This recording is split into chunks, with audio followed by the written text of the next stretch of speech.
Hello, hello, and a jolly sunny Sunday. How's everybody doing? Things have gotten really cold real fast, huh? Like, almost seems like everything has frozen over.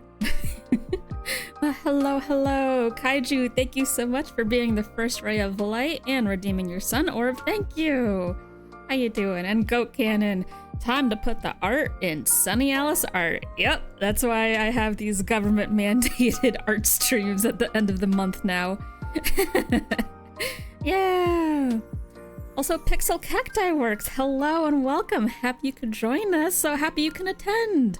And Miles with ahoy.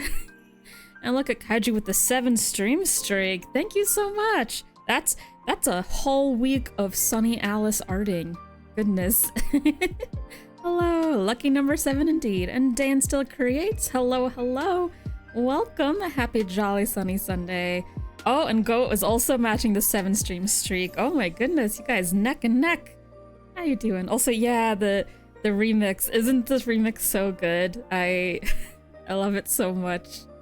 Also, Weedy, what do you mean it's too damn hot? Well, that's because you're on the other side of the world where winter becomes more hot over there for you, while here it is very chilly.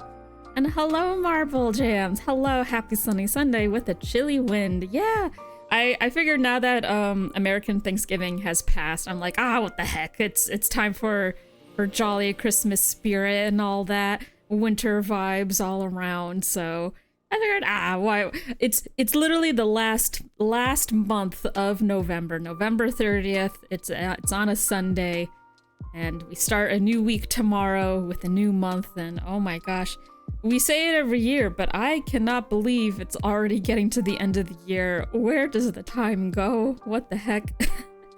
Just also, Weedy, imagine ice on fire. Oh, very nice, very nice. Yeah, I mean, it's the blue flames from Zelda series. That's what it could be. But yeah. Hope for those that celebrated American Thanksgiving had a day full of nice food. And if you don't celebrate, for whatever reason, I also hope you had a nice day full of food. I'll tell you what, my wife made a darn good turkey with the mashed potatoes, and the gravy was so good. Oh my gosh. And also we have so much turkey. It was an 18 pound bird, and we scraped so much meat off of it. So what did subtitles think I was saying there? But yeah, no, so much. Oh. Isn't that an wait, is ice on fire an alcoholic beverage? I don't drink that often to know fancy names of drinks. Not American, but I always like watching the parade when I can. First time ever having a Mario balloon this year. Nice. Yeah, we wanted to watch it live, but I think we ended up watching like a live stream recording later. It was very fun. It's funny to me. I would think that they would have Mario on sooner because they've had Sonic there several times. Yeah. Oh yes, Pac-Man was cute in the parade. Yeah, the Mario balloon looked really cute. Ooh, Kaiju says mom made pulled pork and I made homemade potatoes au gratin with mozzarella and Parmesan Reggiano cheese. Red. I'm tripping over my words. And green bean casserole, very nice, with homemade cream of mushroom soup as a base. Mwah! Love it. Oh, that does sound heavenly. That does sound wonderful. Yeah. That is so good. I hope you have plenty of leftovers. And Dan says, I didn't really do anything for Thanksgiving because of busy schedules, but I did get to do something I've been wanting to do since last year. I made apple cider donuts. Oh, they were really good. Oh, excuse me. They were really good. Oh, apple cider donuts are so tasty. What was it like making it? Because that sounds amazing. Goodness me. And Kaiji says, I don't McFuck around when it comes to cooking. Very good. I can tell you are serious with that. That is wonderful. And so now I live in a household where it's 4 people, and I thought, like, surely with this much turkey we'll have enough leftovers to last us a good while, and already a lot of the side dishes that we've had are completely gone. And we're even starting to get to the bottom of the turkey, and I'm like, oh my gosh, it's almost like 4 adults can eat through a lot of leftovers from Thursday. So, I think about a week-ish. 5, 6 days, 7. I think you want to eat all the leftovers before it becomes a full week anyway. So actually, you know what? I think we're on a good pace. Yeah. And Goat says, surprisingly not a lot of video game characters have been present. Just Sonic, Mario, Pikachu, a Skylander, Pac-Man, and Red the Angry Bird. Yeah, you would think there would be more, but I guess it kind of also makes sense because the parade is... One, it was made by Macy's to help promote their store, and then it just became so popular that it became a tradition. So it's more for appealing to the masses of a general audience, and not everybody in the crowd's a video gamer. So, so I guess when you know you've got it like made big to that like a general populace could know who you are, is if you have your video game mascot in a parade. Although I'm surprised a Skylander got in there. I don't think a lot of people know about Skylanders. I barely know about them, but yeah. And Lisa, also an exoplanet is like that. Shows up in TV shows and movies all the time. Yeah. No, I'm the same way. I'm a visual learner.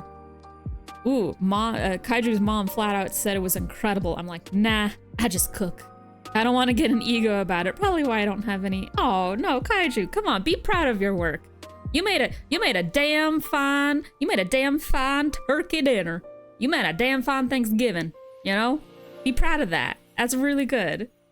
Give yourself the small victories. Yeah, come on, accept it. You got it. And Dan says making those donuts was definitely a learning experience. Oh yeah, it's always a bit tough the first time, but yeah, I trust it'll go smoother next time. Yeah. Also, call me Ryan. Hello, hi. How you doing? Happy sunny Sunday. How you doing? Or snowy Sunday in this case. And actually, I gotta be honest, today is a pretty gloomy day. It's very gloomy, it's very rainy, it's foggy. Not quite Silent Hill levels, but it's one of those like rainy days where it's just like, so not gonna lie, it's slightly low energy today, but it's so lovely to see all y'all and see how you're doing, and it'll be nice to vibe with some art. And Kaiju says, here's what you do with the leftovers. Roll up the turkey and cranberry into croissant dough and bake until crispy to make Thanksgiving pinwheels. Write that down. Oh, that's so good. Skylanders in 2012 was pretty huge, even though it did fall off later in the decade. Yeah, it seemed like one of those like flash fire kind of bursts. Like it got really big and then just like disappeared really quickly. Yeah. And yeah, Ryan, it has been forever since you could join. I'm so happy you could join us. Hope you're doing well. Did you have been having a nice week yourself? Hope you're doing well. Having a nice weekend. And oh, it says been like that for a bit here. Icky streak. Yeah, it's so last week it started off pretty hot, but then Thanksgiving Day it was really, really icy chilly, which actually I kind of love because I love it when my autumn days are just, you know, chilly. I like to be cuddly and snuggly. I have my nice sweater. It's cozy. I want to be cozy for a cozy holiday. Yeah. And now it's just like, oh, rain. But so that's what weather do. Weather do that. Also, Ryan, oh, glad to hear Thanksgiving was great. Now I'm ready for Christmas. I feel that, you and me both. Very excited for that. I am all about Christmas. I am so hyped. Oh, and Marble Jam says Sonic was not in the Macy's parade this year, but he was in a parade in Chile, but he popped again just like he did in 1993. Oh no. Best part, Devin Mack, Lee Majdov, and Ryan Bartley, sorry if I'm butchering the names, played up the meme. At least Pac-Man made it through for Sonic since they're besties. Aw, that's so funny. Yeah, I've seen that famous video of the Sonic balloon popping and just causing mayhem. Unweenie says, we have some chill days where it's not plus 30. Very, very chilly. And Joe, hello. How you doing? Wanted to run today? Now it rained. Yeah, no. Oh, I don't know if you have like access to a treadmill, but maybe you can run there. But I know for you, running outside is like the whole point. It's just it's good to be out there, you know, nice fresh air. Oh, no, Sonic landing on a cop. Oh man. Oh, that's funny. That is too funny. I actually, after Thanksgiving, and it was just kind of like the evening, I found a video that kind of talked about all the balloon parade disasters in the coming years, and I think the worst one, there were a couple of ones where there were some casualties. Thankfully, nobody died. If I remember the details correctly, nobody has died, but there was like one case of a very serious injury where I think it was a Cat in the Hat balloon. Yeah, 1997 was a disaster where it like knocked over a lamppost and it hit a woman and she ended up in a coma for a month. And I think she sued, and we don't know what she got out of that, but because they settled out of court. But my gosh. Also, oh my god, Sonic to the cop. You're too slow. And it's, oh man. You know, I think balloon handlers don't get enough credit when you think about it. Like, yes, there's a lot of them, but you know, the balloon's filled with helium, but it's a massive force, so you have to, like, you need all those people to like walk the balloon, make sure, God forbid it's windy, because then that'll really cause havoc. Ugh. There we go. There we go. Thank you, Marvel Jams. Yeah. But we can talk more about Thanksgiving disasters with some art. How are we feeling about putting the art back in Sunny Alice art? Let's go ahead and do that. Yeah. All right. And also, wait, I thought I had a boop. There we go. I was supposed to have like a little blue thing in the background, but there we go. And I made a holiday playlist, so hopefully that works out. Alrighty, let me know if that's too loud or too quiet, whatnot. I've had this piece, The Jorb Returns. He is here. He's a Jorbin. I've had this in sketch in my whips for like months now. I like got really into it, and then it's just one of those man, you know, you start an art piece and you're like, yeah, I'm gonna finish this, and then you don't. and sometimes you just never go back, but other times you're like, try and shrug. But this one I really want to, like, I think streaming this inking will be really, really nice. Because that's a thing I'm also kind of trying to contend with, that, like, you know, not every piece has to be finished, and I don't have to show everything too. Sometimes it's just nice to keep it as a sketch and move on. Like, I'm doing that more and enjoying that. But I still do really like the inking process and coloring. So that's what I want to do for this. Yeah. Also, oh, Marvel says, also I heard you say gloomy and I heard glooby and smiled because Mr. Antenna, my beloved, he's a little glooby. You are not wrong, Marble. I said both. I said both gloomy and glooby. Like, that glooby has been added to my vocabulary. And I love that TV man. Oh, and as for interval, hello, welcome and a happy snowy Sunday. Just in time for Jorb. What about Goomy? Oh, you mean the Pokemon? I also love Goomy. Goomy is a good... subtitles keep thinking I'm saying Goofy, but I'm saying Goomy. I like that little guy. So the idea for the... Honestly, I wanted to do a screen cap redraw of one of my... I love Gubert. Of the Dungeon Meshi opening 2 sequence. There's this... It's so quick. It feels like it's just like a second or two where it's just them being like tossed around in a pot. in the song is like check it. And I love all the poses that I wanted to translate it for Ghost Trick. In fact, I even like made a pan, and I don't know if I'm gonna keep that. Honestly, I think I might just want to maybe just have it like, oh, all the like the ghost lines attaching to all of them, but just been really enjoying this one. Also, Marvel, I love that Pokemon. I shouldn't put them on my team. I should put them on my team in ZA if I find one. Yes, you should. They need more love. Whenever it comes to Pokemon teams, I know I could do better than,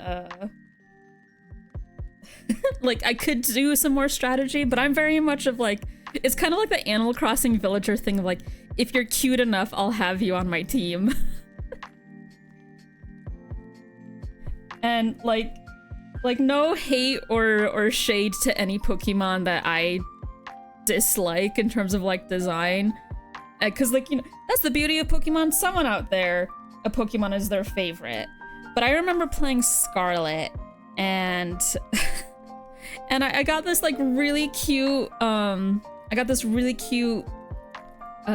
Pokemon. And then it evolved, and I was like, oh, I don't think I can have you on my team anymore. You're kind of weird to me, man. But yeah, little kitten. Wait, is that the name? Palafin, my behated? Incredible.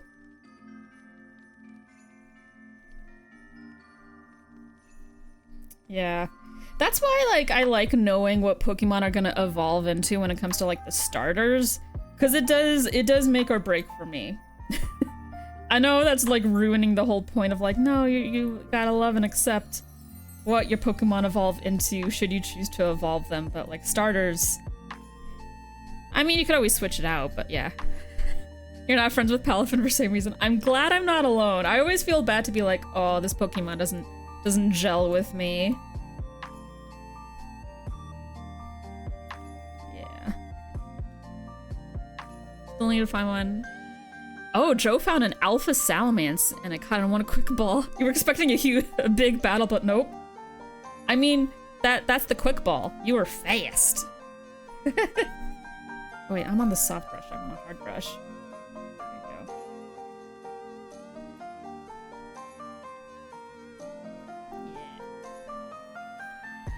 Yeah. Little kitty.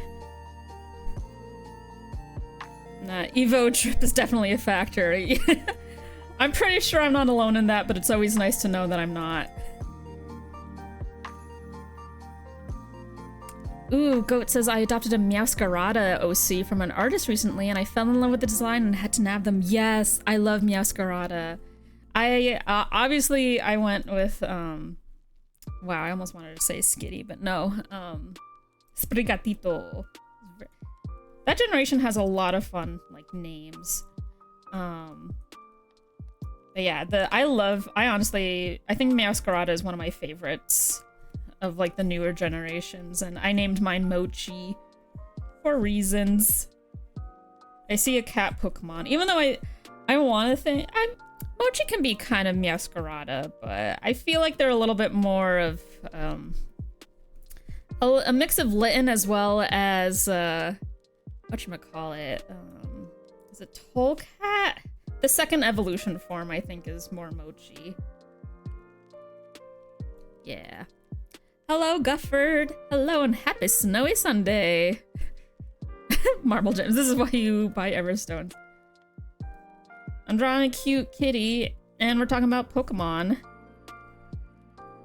And I hope you had a lovely Thursday, whether it was Thanksgiving for you or just another day to get some good food. Yeah. You chose Fuecoco, silly fire dino. I do love Fuecoco. They are so cute. They had the peak of I literally have no thought in my brain. This dinosaur, this apple pepper dinosaur, does not have a single thought behind those eyes. The Meowscarada you adopted is also a jester, and it's adorable. Ah, that is so cute. I love the magician theme of I love the magician theme of Masquerada. I like that, like, one of their gimmicks thing is like, oh, it looks like it has a floating thing, even though it's just like it's an invisible wire or vine. Just very cute. Yeah. Skeledirge. I love my feral quadrupedal beastie, and also thank you for staying a quadruped. As much as I would want Mochi to be of the Litten line, and probably matches her personality the most out of all of them, I don't want her to evolve to be Incineroar. As cool as they are, I don't. I feel like we've had this conversation a lot, but I don't want my pet to evolve to be a human man, human person. Yeah, Fuecoco goes in reverse from being a biped to being a quadruped. Yeah, I like that. Thank goodness. It's kind of like, was it whatchamacallit? Wow, I am so bad at Pokemon names. Forgive me. Snivy, Serpentine. That one just loses all limbs. Who needs limbs? I'm a perfect snake. Ooh, Joe says hoping to get Digimon Time Stranger game next, but my big computer is in the shop. Oh, I hope your computer feels better. Because I have a friend that played Time Stranger, and when he's finished with it, I might try and play it around myself. Because that's the thing, I do like Digimon. It's just, I think it's one of those things where you just have to truly separate it, right? Like, this is not, the whole point is that it's not Pokemon at all. It is not Pokemon. Do not get it twisted. This is not, they are not the same. So you kind of have to, like, get used to their design philosophy of, like, what constitutes a Digimon versus a Pokemon. I think the artist for Superior said the arms are tucked in the back. Well, wait, really? How does that make sense? I think they just went with evolution. Now I'm just thinking of that Steven Universe lines, like, why are you sad about snakes? They don't have any arms. The arms just extend like vines. Is it kind of like Bulbasaur's Vine Whip? That's what it sounds like. Oh, you know what I watched recently? I finally was able to watch Pokemon Concierge. So cute. Why isn't that a real job? Please. It's so cute. And I'm excited for the Aardman animations to do. I'm excited for Aardman animations, Surfetched and Pichu series, I think it's called. They're interested in that.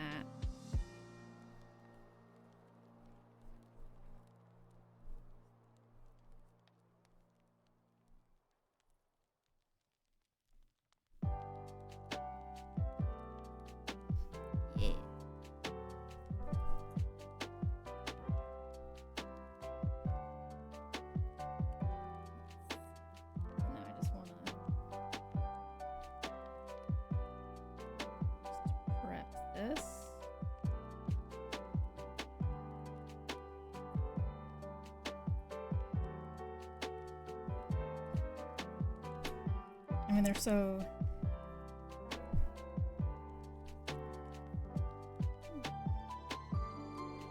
Ooh, did anyone else watch the dog show on Thanksgiving? Because I know we talked a lot about the parade at the start of stream, but...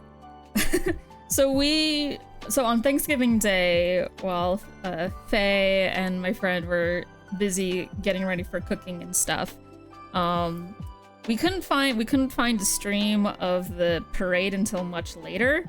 But we did find that the National Dog Show was on. Digimon, which we've added as a part of our tradition to watch that every Thanksgiving. That's really the reason for this season.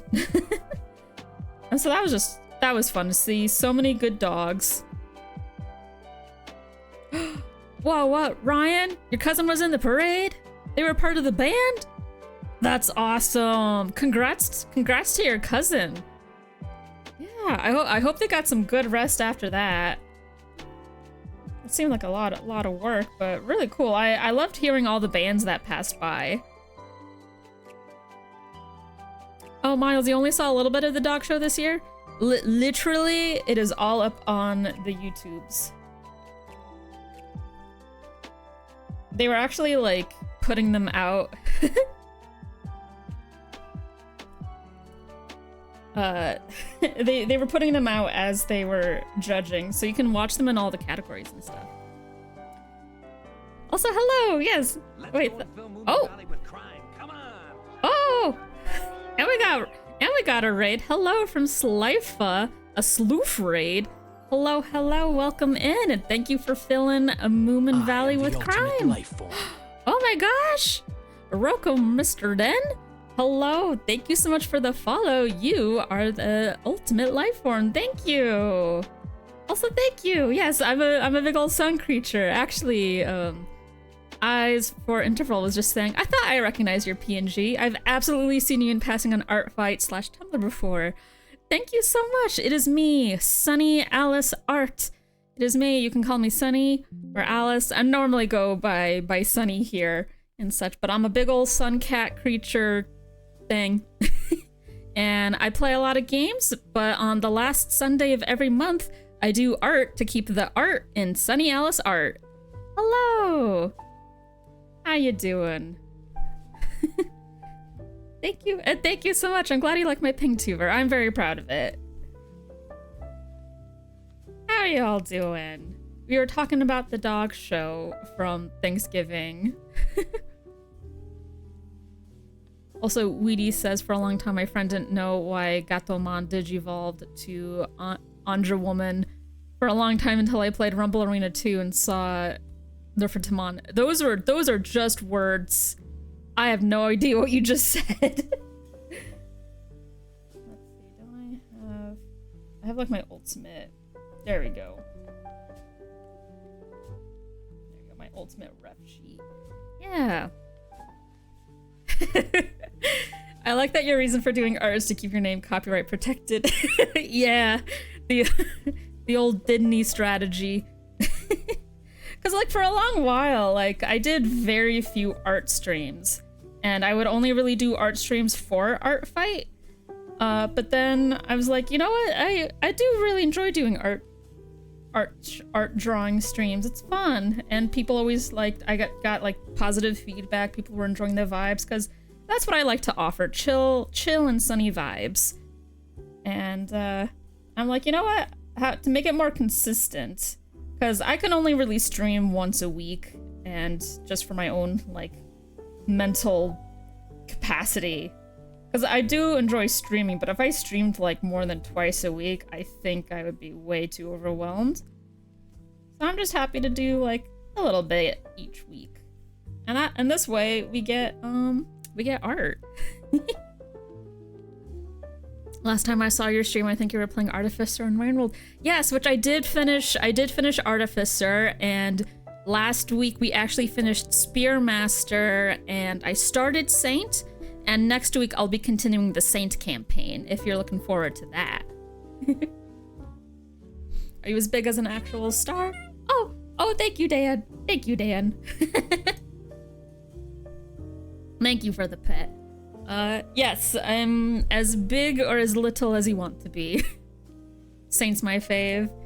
Yeah, it's honestly pretty good that we're going into December with Saint so that I have this nice winter backdrop. It's very fitting. I did not see that coming. Nerfatimon is a Sphinx Digimon. That sounds really cool. I am the ultimate life form. Eyes for Interval, thank you so much for the follow. You are the ultimate life form. Thank you. Yes, I am very much looking forward to playing more Saint. So far, I've really enjoyed all the different mechanics of the Slug Cats. I'm not gonna go into spoilers and stuff, but like, especially because I'm not that far into it. But yeah, super digging it. So far, I'm playing Spearmaster was fun, but it was definitely something to get used to after Artificer in terms of like movement, and now I'm getting used to Saint's movement, and I dig it. They're so cute. All the Slug Cats are so cute. So cute. So yeah, excited for more Slug Cats, and then after Saint, I will do Watcher, and then after that, I guess we'll be complete with Rain World. Movement-wise, you gotta readjust a lot for real. Yeah. Oh yeah, Spearmaster was super hard. Yeah. Before, and that was wild, yeah. Yeah, each one having drastically different movements. Also, Roko, to answer your question, I am inking... Wait, where did Missile go? There's Missile. I am inking I'm inking an old whip I've had, like, in my files for months, and I've been wanting to complete it for a while, and it felt like, you know what, I kind of want to do it now. It's kind of like a pose redraw of the scene from Dungeon Meshi's, like, second intro, which I love that intro so much, so, yeah. Which I highly recommend you play Ghost Trick. It's a 10-hour game. It's a puzzle mystery. If you enjoy Shu Takumi's like Ace Attorney writing and stuff, you will love Ghost Trick. But I understand that not everybody will have played it, so I won't go into spoilers with it. I'm just right now, as far as you're concerned, I'm just drawing a wacky cast. And the nice thing is that it's available on all consoles, all devices. You can play it on your phone, you can play it on your PC, your Switch, PlayStation. You have no excuse.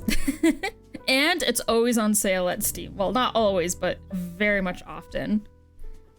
Put that on your wish list and get that ping.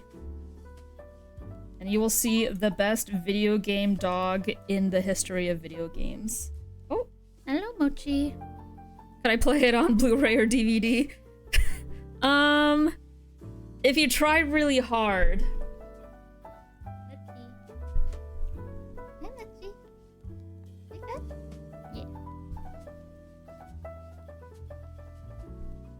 When I was streaming Rain World for the first time, there was someone in my chat typing how to eat every single thing in Rain World.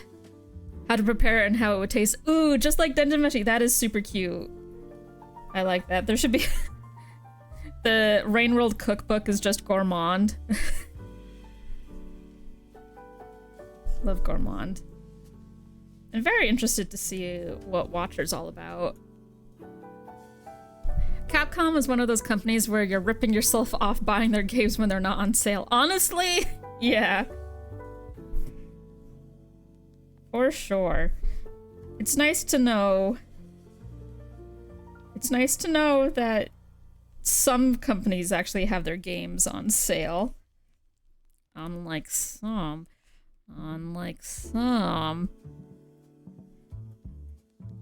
Oh, did y'all see the Gabe Cube? Or the Steam Cube?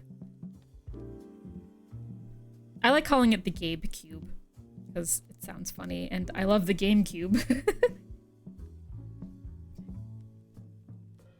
Yeah, Gabe Cube seems very good. I'm very interested. That's gonna be expensive as heck when it's like, man, I still don't have a Switch 2 because that's expensive as heck, and as much as I want to play Donkey Kong Bonanza and Kirby Air Riders, it's not enough to justify a purchase for me at this current moment. I forgot how poofy I made Missile. But the GameCube is like, I just want to play my Steam games on the TV. That's kind of all I really want to do. Don't know if there'll be a big market for it again, though. I mean, true. But like I said, though, I kind of just want to play my Steam games on the TV. And like we have, and I know there's like a thing where you can get like a dock for your Steam Deck, but I don't know. You know, cause Faye, my wife, likes to play it a lot, so it's not like we could, like, if they want to play a game, I'd have to wait my turn. Mom says it's my turn to play with the Steam Deck. Yeah, it's gonna cost more than consoles. It's pretty much a PC, but small. That very true. But it's just like, if I had to choose between a Switch 2 and a GameCube, you know, I know I already have games on my on Steam that I would love to play on the TV. Like, I've been enjoying Hades 2 very much. And I had Hades 1 on Switch, and so that one I could play docked. But I just liked the power of the PC. Yeah, it's just good a good excuse to go through your backlog. Considering the sorts of things DVDs and DVD menus did, I wouldn't be surprised if there was a way to make a playable DVD version of Ghost Trick. Honestly, as someone that grew up in an era of really good DVD menus and like DVD games, I'm thinking of like Finding Nemo and Shrek 2. Those were really good DVDs in my opinion.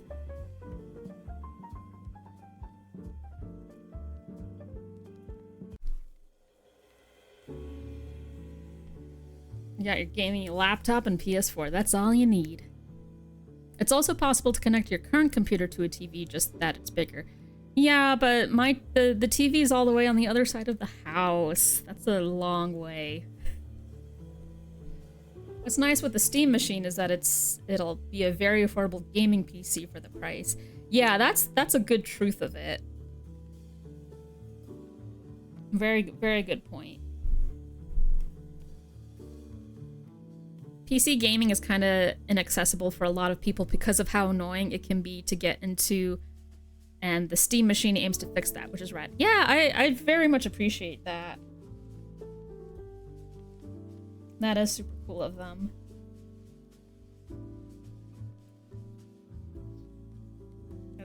Gaming is for everybody. Games from the Elf DVD? I don't think I know that. One day someone is gonna make a horror game that's all about going through a haunted DVD menu. I'm sure of it. If that hasn't been made already. Yeah. Yeah. Thanks, Rocco. Thanks so much for hanging out. I hope you have a wonderful day, rest of your day, and a wonderful week ahead. Well, if it's gonna be affordable though, they didn't say the price yet, right? I thought they did, but I don't think they actually did now that I think about it. But it probably is gonna be like a heavy investment. I think honestly it might be this. It feels like it'll definitely cost more than the Switch 2.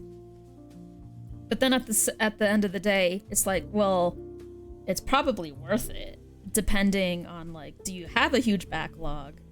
Is it easier for you to just have like a separate thing to play your Steam games on the TV? Yeah. GameCube gonna have Steam with his game library on it by default? I think so. Making a DVD menu version of Ghost Trick would be like the dev of Space Warlord Organ Training Simulator being fully compatible with the Kinect. Oh god. Also, is anyone gonna watch TGA? I don't think so. I was really disappointed by last year, and I think it's kind of been caught on more of just like this show itself is such a nothing burger at this point, and they don't like let the winners actually speak, you know, let them get their thoughts out and stuff. Like, I get it, you're on a schedule, but come on. Like, to the point where even they know it's a meme now, where it's just like play them out. And it's just like, that's so stupid. That's so rude. Like, I forget who it was. I think it wasn't it like Christopher Judge or something that was like, whatchamacallit, like giving a really emotional speech, and they started like to play him out, and I was like, dude, let him finish. Yeesh. No respect. No respect. And then it's just like, ads and gunk, more ads, more of like, look at the games coming next year. And it's just like, well, okay, what about the games here? Also, yeah, Sonic 3 was super snubbed. That, I don't even remember who won. That's how much I'm like, huh? Sonic 3 should have won, what, the best video game movie adaptation? They were robbed. That was the year of Sonic, for sure. Yeah, because Christopher Judge is the one that plays Kratos. Is it Expedition 33 sweep? I haven't played it, but I've heard really good things about that game, and sounds like it deserves all the praise it gets, so hopefully it wins. That'll be good. Minecraft movie and Until Dawn got nominated. Oof. Oof. I don't even know. If anything, it feels like Minecraft movie is closer to the source material than Until Dawn. Which, like, the game itself is already a movie. I don't see why they had to make it and do what they did with it. Also, yeah, TGA peaked with the Muppets and Untitled Goose Game segment. Yes! All downhill after that. Absolutely. Hard agree on that. I was there, man. I was there when Beaker came out in Untitled Goose style. Man. We were so full of hope and whimsy. Now look at us. Play him out. And then just like so many like useless ads. And I also really hate the super like, you don't even know it's like an award thing where they just like read on speed things about like, oh ho ho, and this one that, and this one that, and this one that. Okay, and now back to the advertisements. And it's like, the people that even won don't even get a chance to even enjoy their victory just because it's like bang bang bang, we gotta go. Like, come on. The more I talk about it, the more I'm just like, capitalism, stupid entertainment. Like, it's just like all fluff, no substance. Thank you. I was mad. No, these people, it's so hard to make a video game. Give them the respect they need. Rah. Yeah. And Ice for Interval says, all I know about E33 is that someone on Tumblr made a Bangar Borrow AU comic for it, so I'm just choosing to believe that's just the game. That it's actually just the borrowers. That's cute.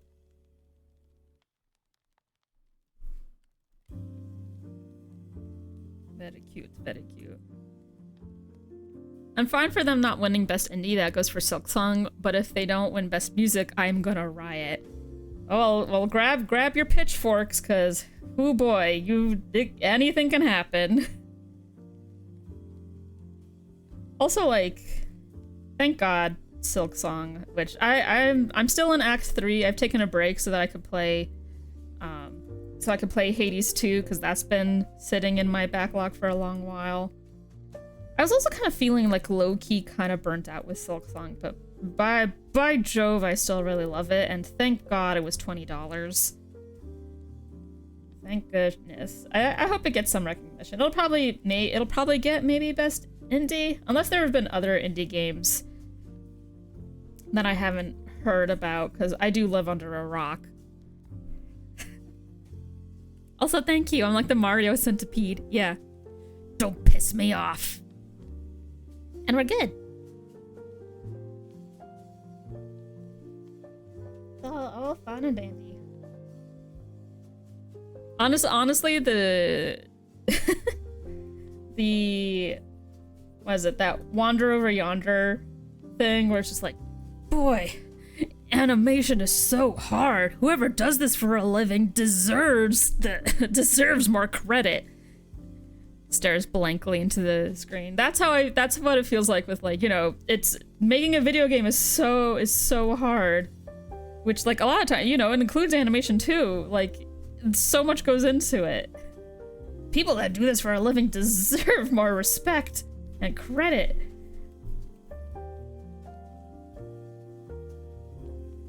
And we're good, yeah. Oh, but now that I'm on the missile portion of this art, the dog show this year was very cute.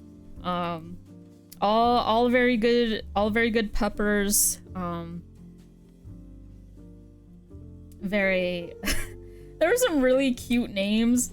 Like this one dog just named George. One I think not best in the show, but best of his category, which I don't remember. There was just a dog named Neil. And there's something about dogs being named people names.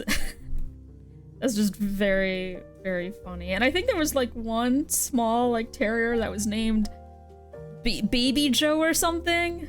I don't remember. I'd have to go back and look. But it was all very cute. And there was this one, oh my gosh, there was this one dog that had like, you know the dogs that are just like have beautiful hair, more beautiful hair than any human is allowed to have, and it's just like long and flowy, and they did like a slow motion capture of the dog walking, and and then the dog like shakes their fur, and it becomes like, it looks like they put the dog through like some physics simulator effect that warbling out until it was all like calmed down.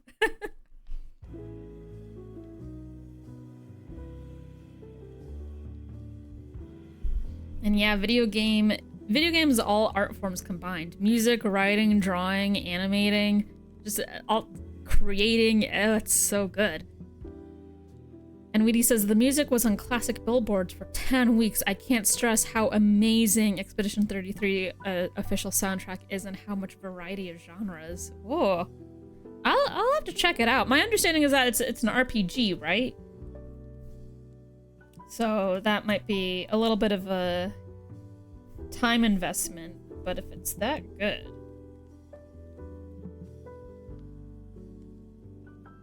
I mean, I do love games with banger music. Even sometimes at its worst, Sonic always has really good music.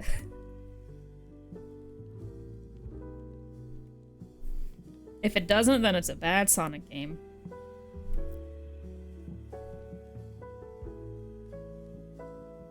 Yeah, it's epic. Yeah. Unless you're Sonic Chronicles. We don't talk about Sonic Chronicles. Except I will, because I think I did briefly play it in college because my friend had it, which, oh, shout outs to my poor friend that got that game.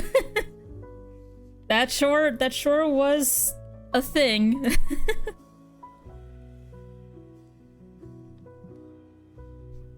So, hello, artiste. Happy snowy, sunny Sunday. How you doing?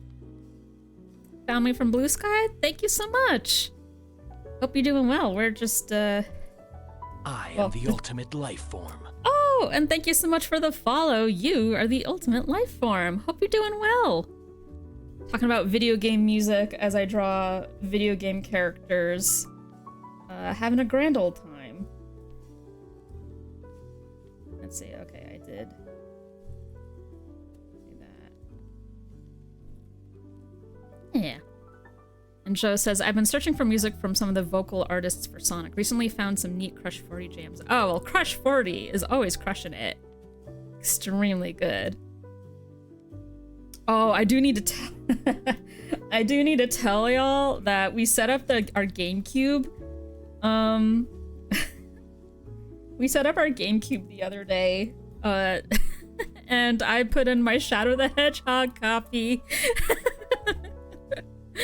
Oh, man.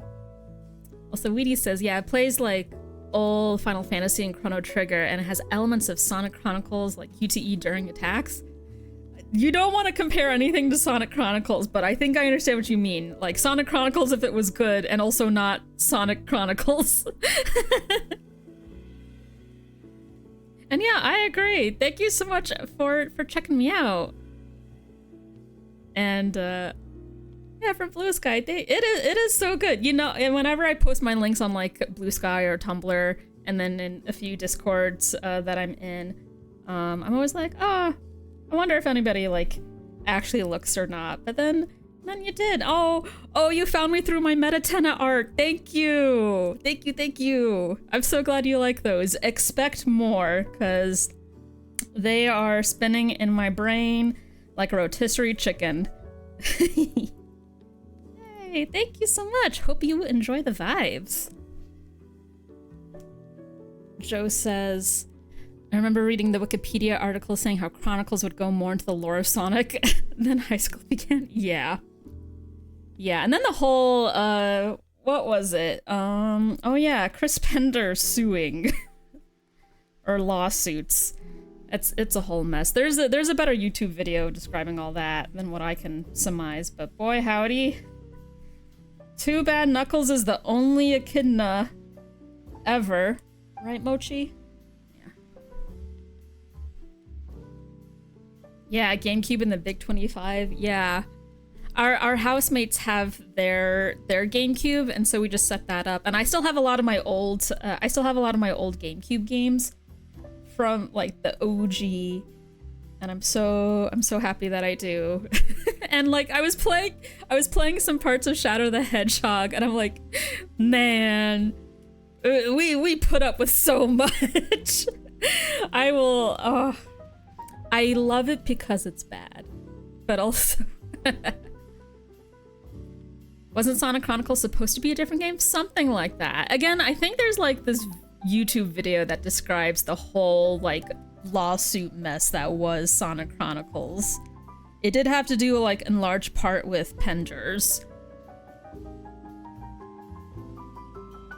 Yeah, and the lawsuit affected the comics and got rid of a bunch of characters. Yeah. Cause like the whole thing was that, or at least from my understanding, because Penders made like a bunch of OC echidnas, and so it was just kind of like a copyright dispute over that. Also, I love drawing on the wrong layer.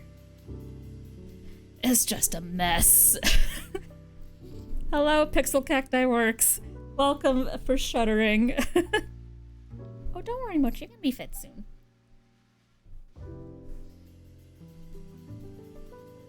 And Weedy says, Esqui is best boy. I promise you'll love him, Sonny. I'm assuming that's still X33. Yeah. I'll have to check it out. Maybe I'll pick it up if it goes on sale. And Marble Jam says, I want good Sonic RPG so bad. One from Sonic Team and a crazy thought. One written by Toby Fox. Undertale / Deltarune and Sonic have some overlay with Freedom. Ooh, absolutely. Especially if you combine the musical forces of Sonic and Toby Fox. Like I'm still surprised that like Toby Fox worked on like the final area, I believe, for Scarlet and Violet. Cause that was banging music. Let's see, what kind of paws should Missile have? Would Missile have like the tiny like dark beans? Yeah. That would, music would be so good. Oh, did y'all see the, what was it? Bowling for Soup and a bunch of other guys did a cover of Endless Possibility. Hello? Just out of the blue? puts on my tinfoil hat. Are we getting a Sonic Unleashed remake? That would be nice so that it's not trapped on not a PC.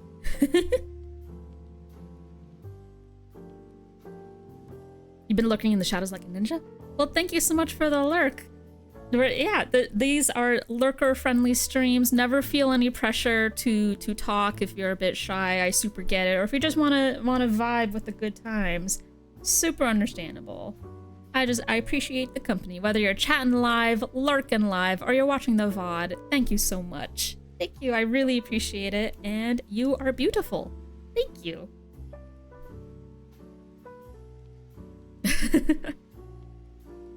And artist here, speaking of Hedgehog, someone offered to pay me to draw Sonic earlier in the week. I'm practicing to draw him, so hopefully I don't screw it up. You got this. You got this. Sonic, here's what you do. You get a blue, oh, wait, before that. Mochi. Hang on. Mochi got dinner. There we go. Dinner time for Mochi. A few of Toby Fox's tracks got orchestral adaptations in the Pokemon anime. Oh, that's super cool. Oh, but yeah, Hedgehog. You make it blue. You make it spiky. Yeah. You make him fast. Yeah. And that's how you do Sonic the Harklehog. Meow, meow, meow, meow. Okay, so I guess this lives in the missile folder. Sonic.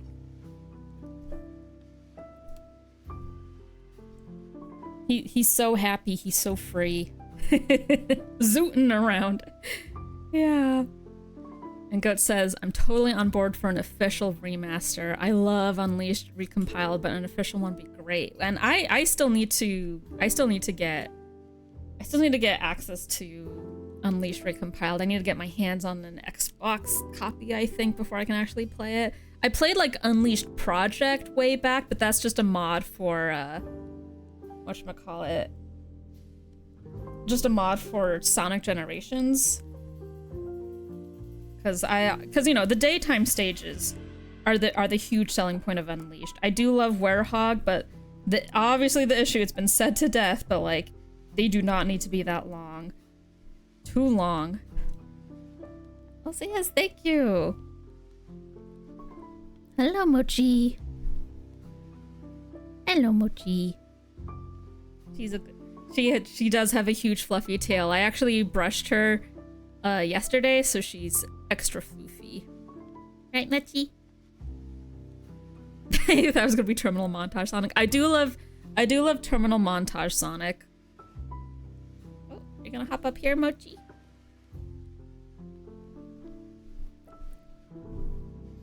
You wanna be on the chair? Why is your face so cute? Oh, there she goes. And speaking of, thank you so much, Joe. Thanks for hanging out. Have a wonderful rest of your day. Yeah. Yeah, I love Terminal Montage Sonic. Oh, you don't rub on that. Oh, you are so soft. So soft. Yeah, the Terminal Montage Sonic was like chili dogs. That's also a favorite depiction of of Eggman. They just like beat him up and his neck gets cracked. Extremely funny. Oh, and I can make him yellow if I have the special rocks.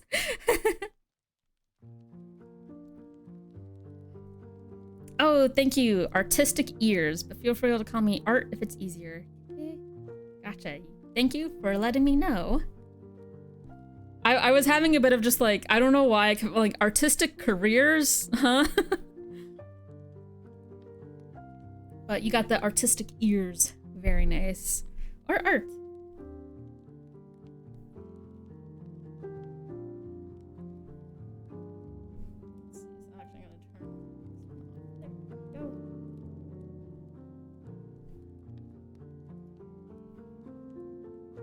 No, this has been nice to ink. Thank you so much, everybody, for hanging out.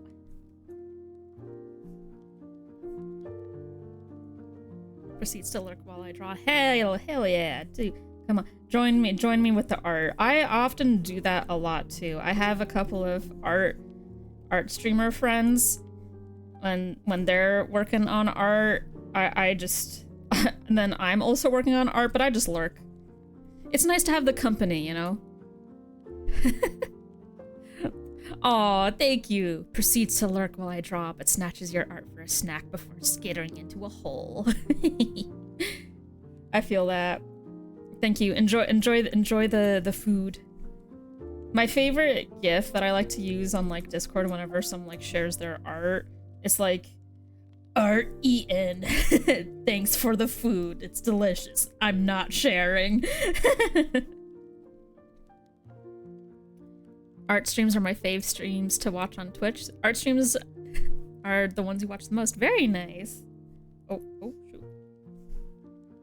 I tend to draw and have an art stream in the background. Yeah. It's just nice. In a way, it kind of helps motivate you to work on your own art as well if you see someone else making stuff. And it's also kind of nice because you see other people, like, have a similar or different process to you. Maybe you could pick up something. Maybe you can teach them something. Yeah.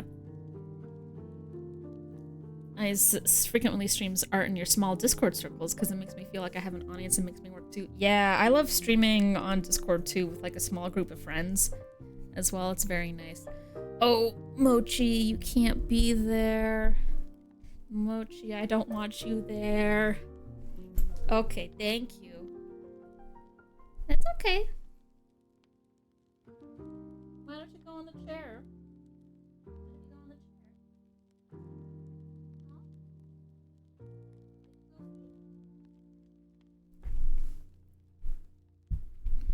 Also, yeah, it just feels like someone else is there, which makes it so much more fun. Absolutely.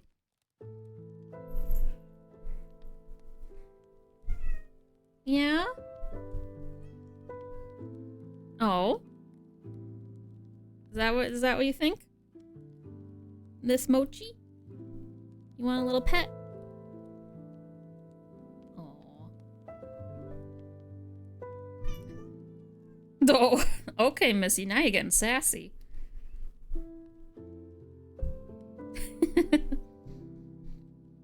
You just had your dinner. But yeah, it's always nice to have someone else around. It's just nice to have company.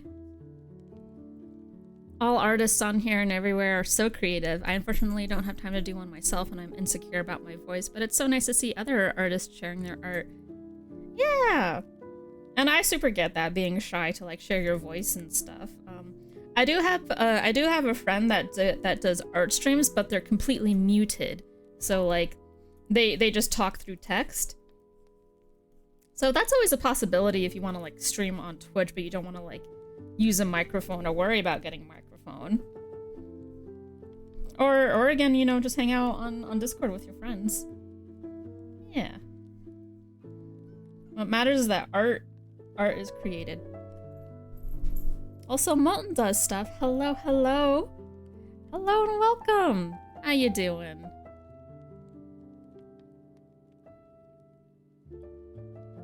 Oh, you're job hunting right now, so I don't have time to host an art stream.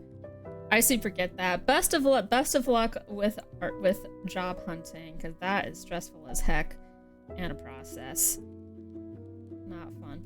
It sucks because like when you're job hunting, it's like the job hunting is your job, but it's like, but I'm not getting paid. Never do a big fancy stream setups like this. I'm just like, I talk, bring your own music because my music will annoy you. Chill you want to. There's nothing wrong with that. Honestly, my hurdle is just getting like stream safe music, because like I would be listening to different kinds of music too. Not that I don't like this music. I very much love video game chill remixes and stuff. It's very nice. I'm very thankful that I do genuinely like this and happy to use for streams. But it would be nice if I could just, you know, play my OC playlist and then loop the same song. Yeah. Also, Lewis, hello! Welcome to the last day of November. Get ready for December. Big things are happening. Like Christmas. Or whichever. Oh no! I thought I had... Darn it. Darn ads. Oh, I think I need to... Oh, that's so annoying. I thought the ads were done. Maybe we forgot to pay. Oopsies. Oh well. Sorry for ad jump scare. Well, in my country it's December 1st.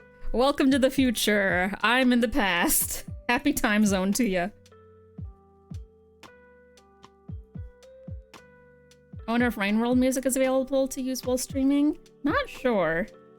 It would be really nice. Some of the music on there are absolute bops. Hell, maybe even like Minecraft music.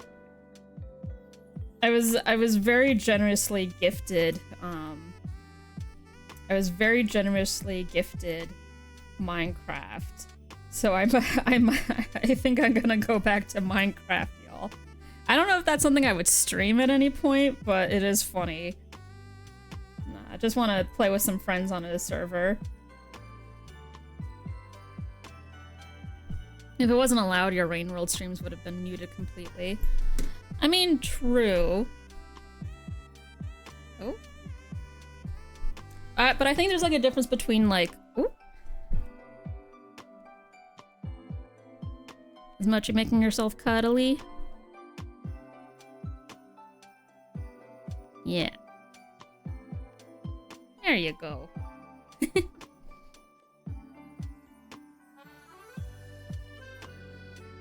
Yeah. I think it's about. Are you, Mochi? Are you checking out Tenna? Like Tenna, Mochi?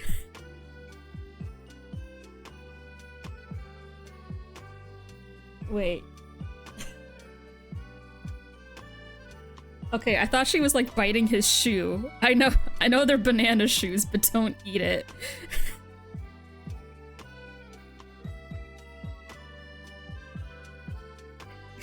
She is extremely fluffy. She was brushed yesterday.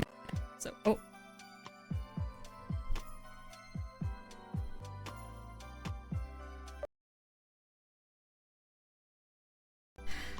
Love having technical glitches. She was brushed yesterday, so she's extra floofy. Local cat kills Tenna. Homophobic cat, no! Despite being raised by the gays. Mochi, how could you? No, she's being floofy. Very floofy. Also, I'm sorry, eyes. Minecraft makes you motion sick. I mean, does third person help at all? Oh, but Kaiju, I think the difference between like playing a game and then just playing the music of the game, I think there's a difference. I'm not really sure, actually. Mm-hmm.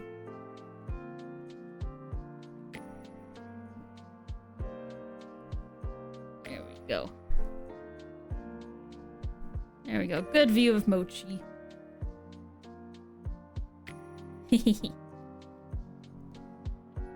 Yeah. Waiting till the Rain World fan remake for Minecraft to finish development. Or what? Whoa! Wait, they're remaking Rain World in Minecraft? That's, oh my god. People are so creative. That's awesome. It's just kind of like how like I've been playing more VR chat with friends, and my friends last took me to a Majora's Mask world, and that's like in the works to be like actually playable. Right now it's in like sandbox mode, but like the day and night like actually works. It's, oh my gosh, it's so cool. And if you don't get in or in time, you witness the end of Termina. Everybody's so creative.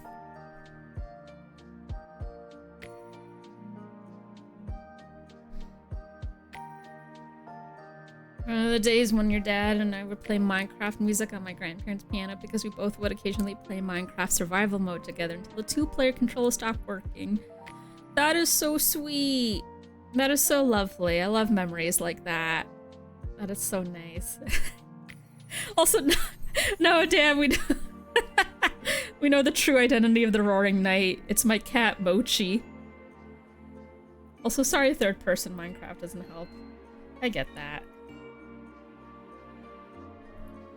That sucks. I had another friend that was having trouble with some motion sickness in a video game, and that is such a sad thing when like you physically can't play a game as much as you want to just because of the nature of it will just make you like bleh.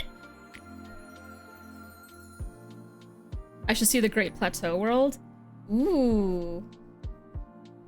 I should see that. You're talking about in VR, right, Goat? Because that sounds amazing. Because also in VR chat, I'm running around in I'm running around as in a Tenna avatar, and it's so fun. The Legend of Tenna was actually Majora's Mask all along. Also, hi to Cruz. How you doing? Happy snowy sunny Sunday.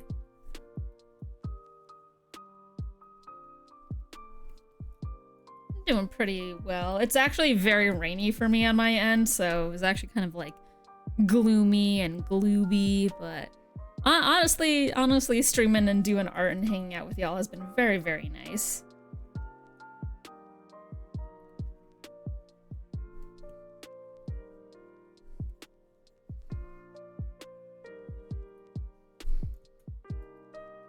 Yeah. In VR chat, they recreated the entire area, shrines and all. Ooh. Okay, well, I guess I know where my next field trip is. That's nice.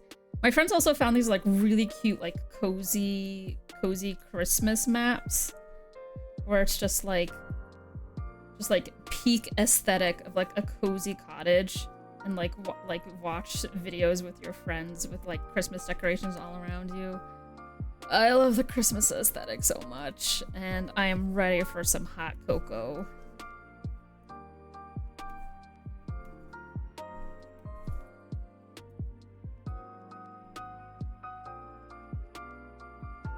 Love to try a VR game like that one day, but I still live with my fam and don't want to catch them walking in on me dancing with a Spamton avatar or something. It just makes me think of like that SpongeBob joke where it's just like, I can explain. Understood. Although I do have a VR headset, but I haven't used it in a while. It's kind of more so our like Beat Saber machine, but I haven't tried VR chat with actual VR. So far it's just been on my computer.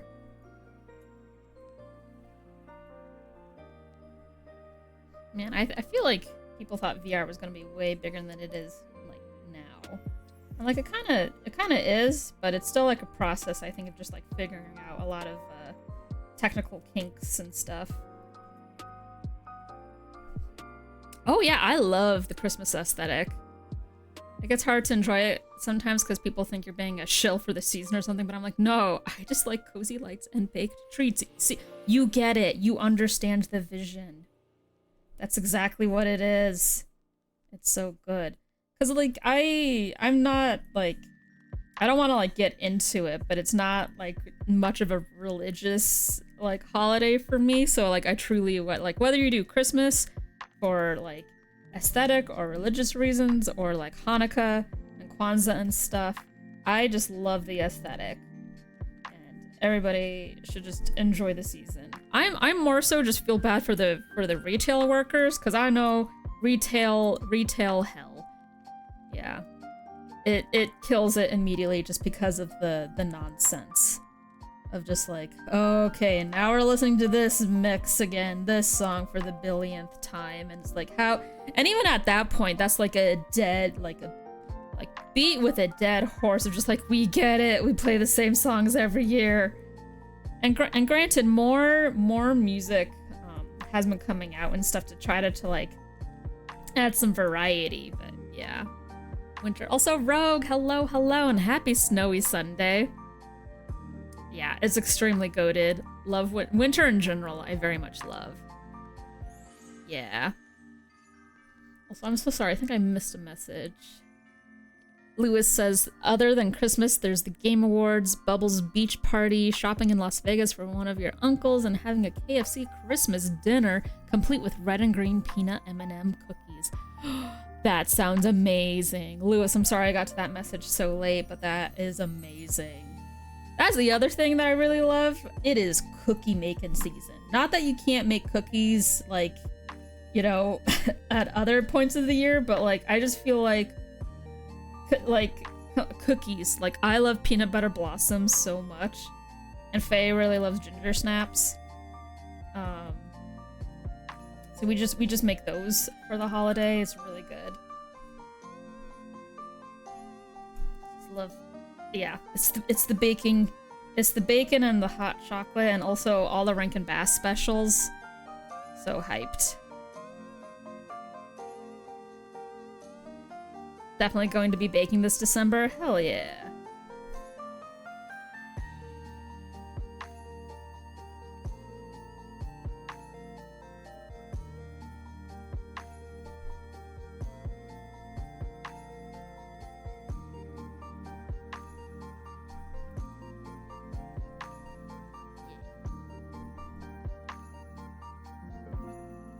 you're in Southern California, so winter's the only time you can get away with baking because it's too hot the rest of the time. Yeah. I live in a warm, generally a warm place myself, but like when I say that, it's like 40 degrees Fahrenheit right now, or like, and getting into like the 30s, so like we get the chill, just minus the snow, which I do love snow. I grew up in the north and had a lot of fun with the snow. I hate shoveling it though.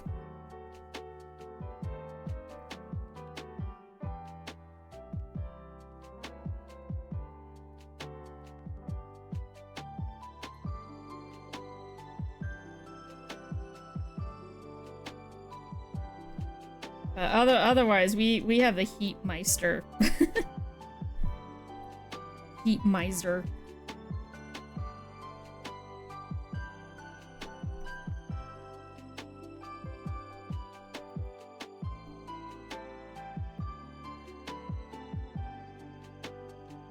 Art says, I love Christmas, but sometimes I feel guilty getting gifts because of how I can't help but think of the times when I've been selfish earlier in the year. And I low-key expect call every year. No! Even if I apologize to someone I annoyed. Those Christmas stop-motion films are so cozy, though. Yes. Rankin Bass is so good. Those are just super, super cozy. And snow is cold. It's very cold. And and it can come in a variety of viscosities. It can be slushy, it can be hard, but the best snow is nice and fluffy, like a powder. Also, y'all are too hard on yourselves, and this is coming from someone who's also very hard on herself. Of just like, it's okay to accept gifts. I never like accepting gifts because I don't think I deserve them. No! You deserve nice things. Everyone deserves to have a nice little treat. And it's something I'm also working through as well. Because I have a hard time of like accepting things or being like, oh, are you sure? Are you sure you didn't do? But like, yes, you deserve the treat. Also, Dia, hello, it is seeing Alice live. It is me, and not only live, I'm drawing Ghost Trick. We're keeping spoilers to the minimum though, so this is just a crazy cast. Oh! Yeah. The vibes. Thank you, Goat, for the vibes. Heck yeah. I have to turn off Cabs because he's blocking Sissel. But yeah, how you doing? Oh, did my thing pause? Oh. What do you say when a Jewish boy is kicked on a New York City sidewalk? I'm annoyed that I'm having ads. Oh, save your work.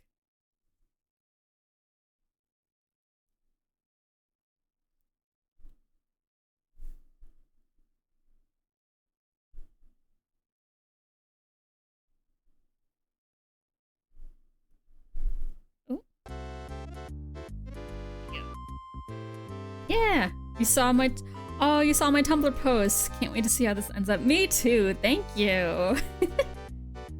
How you doing?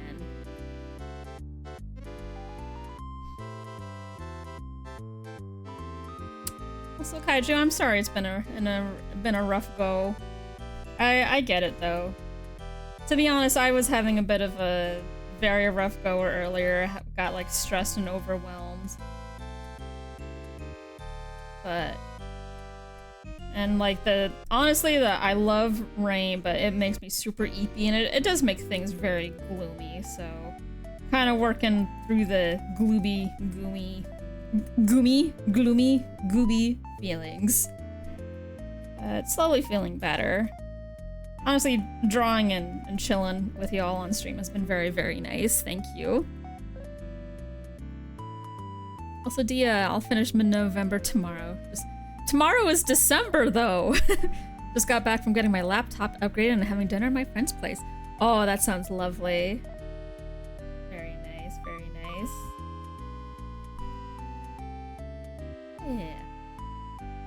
much. I've really enjoyed your mid-November pieces.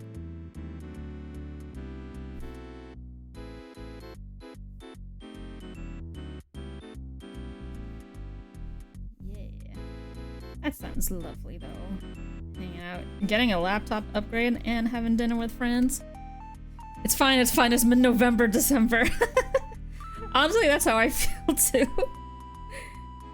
December is just advanced November, or November is December beta?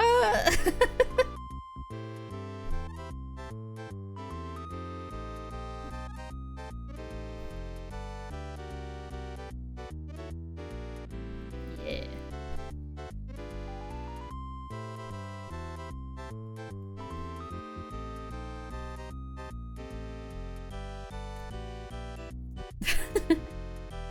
December 1st is actually November 31st. You're not wrong. You're not wrong at all.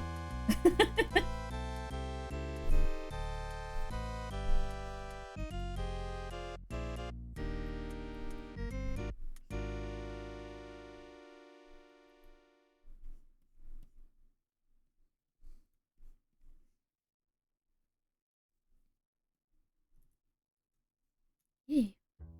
It's like that meme of Happy Sunday, Friday. You up at 4 a.m. Oh my gosh. I might have to switch. Sheba. Understandable.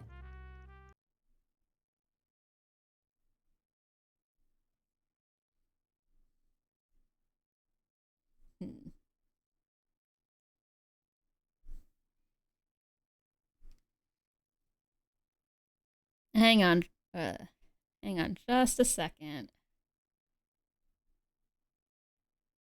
Something's annoying me.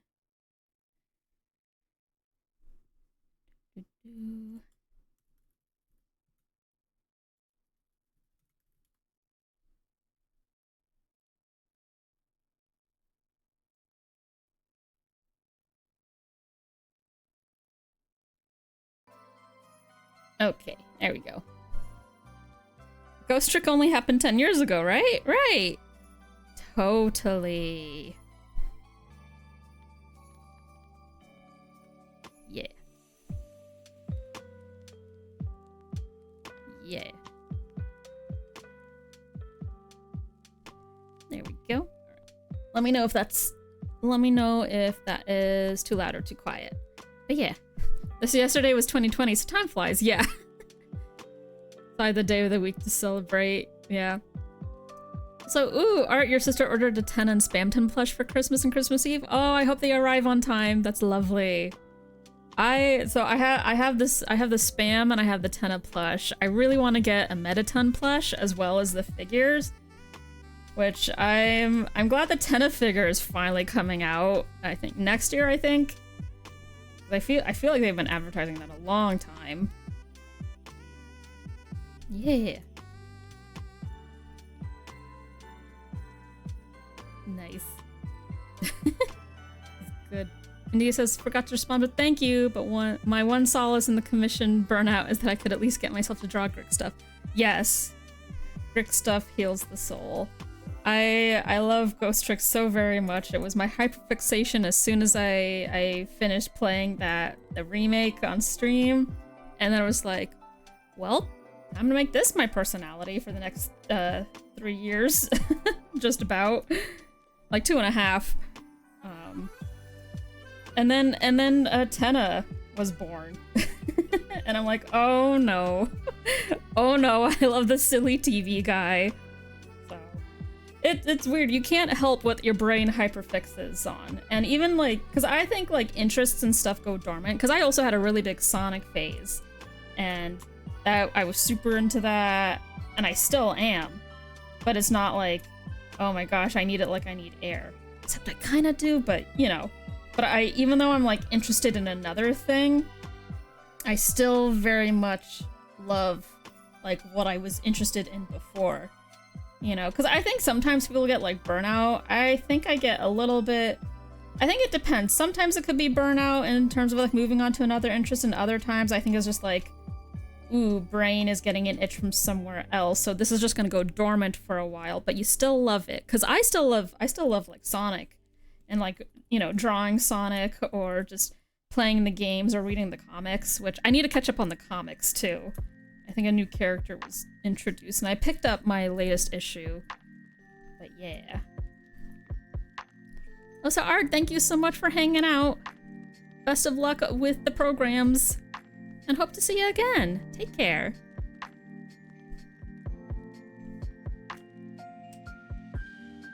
India slowly getting back to work, but it's slow pace this season. Winter lethargy is real. It is. Take care of yourself. Oh wait, tomorrow is October 35th. And Goat says, I asked for a Lego Fortnite set, the battle bus, which is ironic because the gimmick of the new chapter is that it got destroyed. You're laughing? Tomato Town got destroyed and you're laughing? 2 years already. Time is fake. It really is. Man. If you told me I was gonna get obsessed with the TV head. Silly guy. I probably would have believed you because it would be from Deltarune. But yeah. And I says, Ghost Trick was in my backlog for years until a friend from the Live Alive fandom said, is it Live Alive or Live Alive? Or Live Alive? I can never tell which way it was supposed to be read as. Anyway, from the fandom said, hey, there's a character in this game that's like your Blowbro in Live Alive. So I had to play it and they were right. Yeah. That's usually how you can get me into a thing too. If it has dragons, werewolves, and has a character that's like similar to my Blorbos.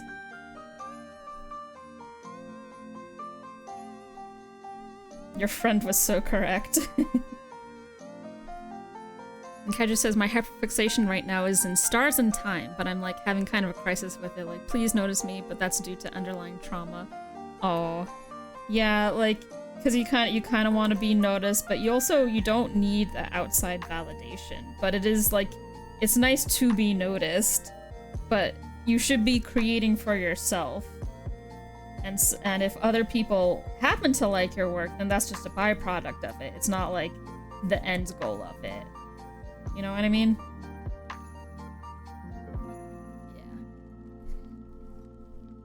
Yeah. Live Alive is pronounced Street Fighter Alpha 3. Okay, good. Now I know. Oh, Dia says, honestly, the highlight of my year was playing Grick with my friends and inducing headache and tummy ache from crying my soul out. I haven't had this much catharsis since I saw Lane back during the pandemic. Aw, that's so nice. And I says, it's technically Live Alive because of the katakana, but nobody pronounced Joud's name the same, so do what's in your heart. I pronounce Joud like Oud? Joud. Oud. What are the names in this game? Why are they like this?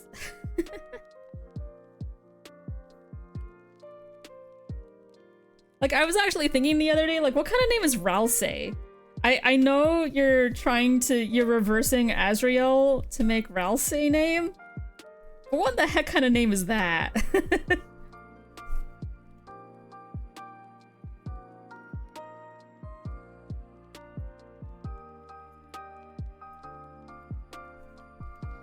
You gotta do it. You gotta do it for your OC.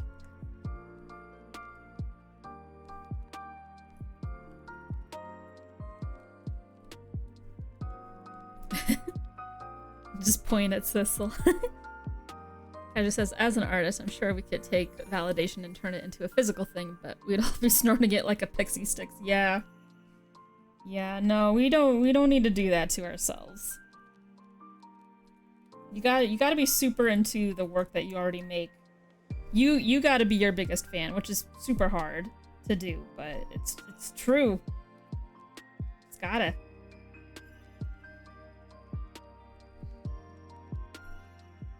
Also, yeah, I really love this pose for. I love doing like whoa faces, so this is like one of my favorite Sissel faces.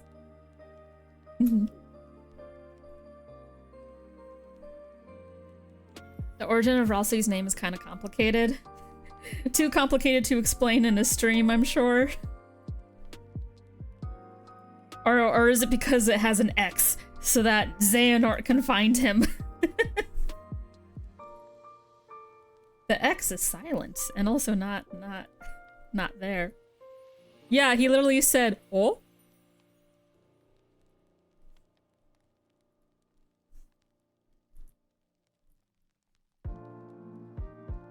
I mean, Alson was the original company that became Purina. Maybe there's a connection there. Ralsei really does sound like you key smashed an OC name a bit. Oh wait, actually. I says, Toby said when picking a character names that he wanted them to be unique in Japanese too, so if it sounds funky, maybe that's why? That kind of makes sense. Ooh, I recently heard the French dub for Tenna's intro in chapter 3. They're like, Mr. Antenna's TV time. And in French he sounds so cute. It was adorable. TV time. So cute.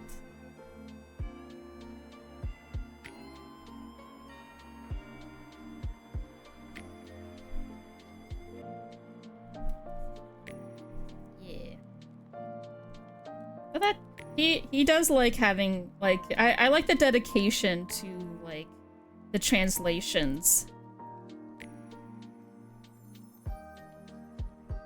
Gotta be honest, I'm super terrified of future chapters. Parlez-vous à TV time? I don't know, I can't read or speak French. But it is always fun just like hearing characters in different languages.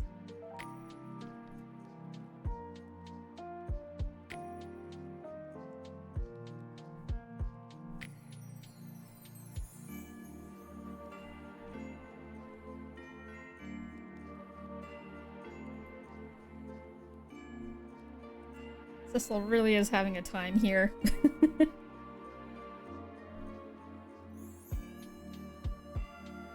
what did I... Oops, no. Jorb, you aren't supposed to get the red.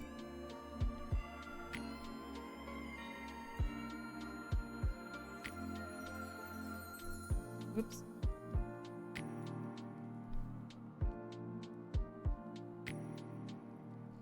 This is friggin' banana hair. I'm so happy that Tenna was originally supposed to have the rendering style of Ghost Trick, but then Toby decided that it didn't look good. So he was like, nah, I'll go with the kind of like Donkey Kong style.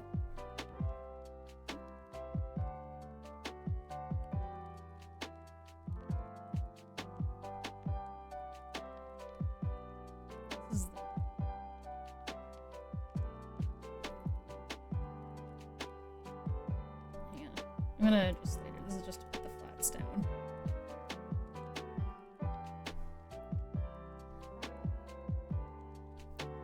I normally like a dad-coded character, but somehow I missed the Tenna train. Maybe because I sucked at his minigame so bad. You're totally fine. It happens. Joyeux Noël.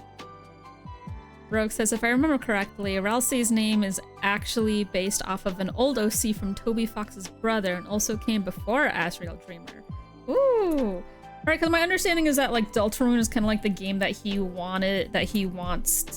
been wanting to make. But like Undertale was like a test run, which is insane to me because Undertale's already so good. But that's awesome.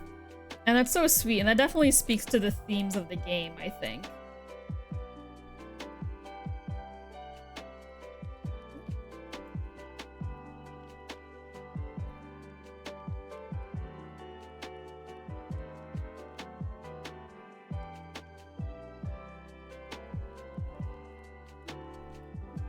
Yeah, I need it.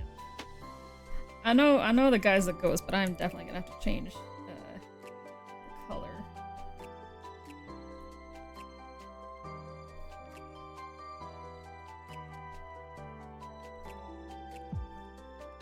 Out here walking with white shoes. What are those? Don't actually know French, just roughly translated. Nice. Well, I can't read.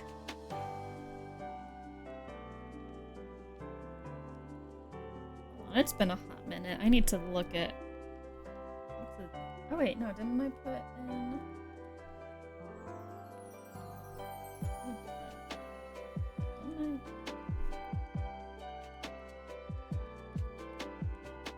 Oh, I grabbed the right, silly me. I was like, that is not his skin tone. There we go. Now you're slightly human. I mean, you're dead, but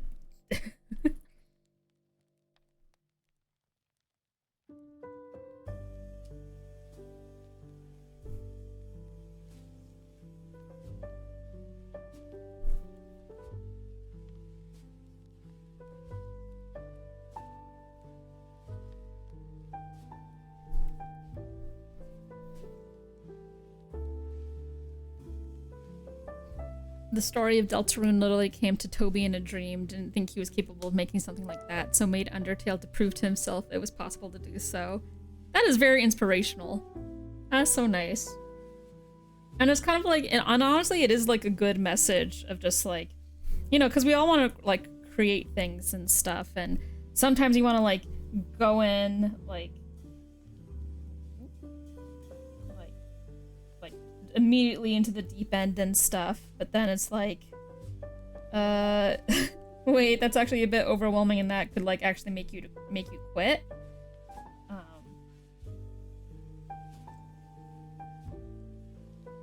So it's good to do on like something smaller before you get into like a big giant massive eating project.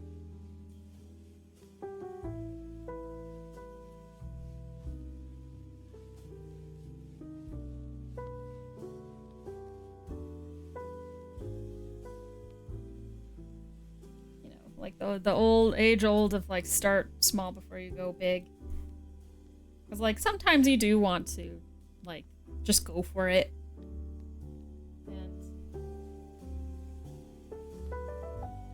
And that's good, but it's terrifying, but also you don't.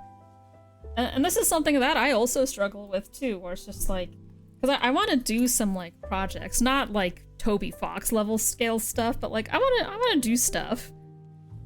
But I like never feel like I'm ready. But also you will basically never feel ready to do anything ever. So like might as well try and fail rather than never trying at all. And it depends on like resources and circumstances and stuff too, but like when it comes to making stuff, you should just try and, you know, ask your friends for help and stuff.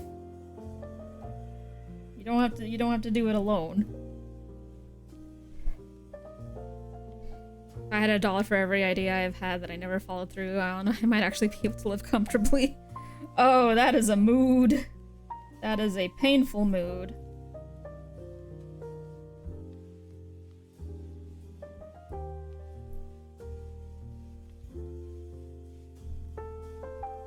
But also,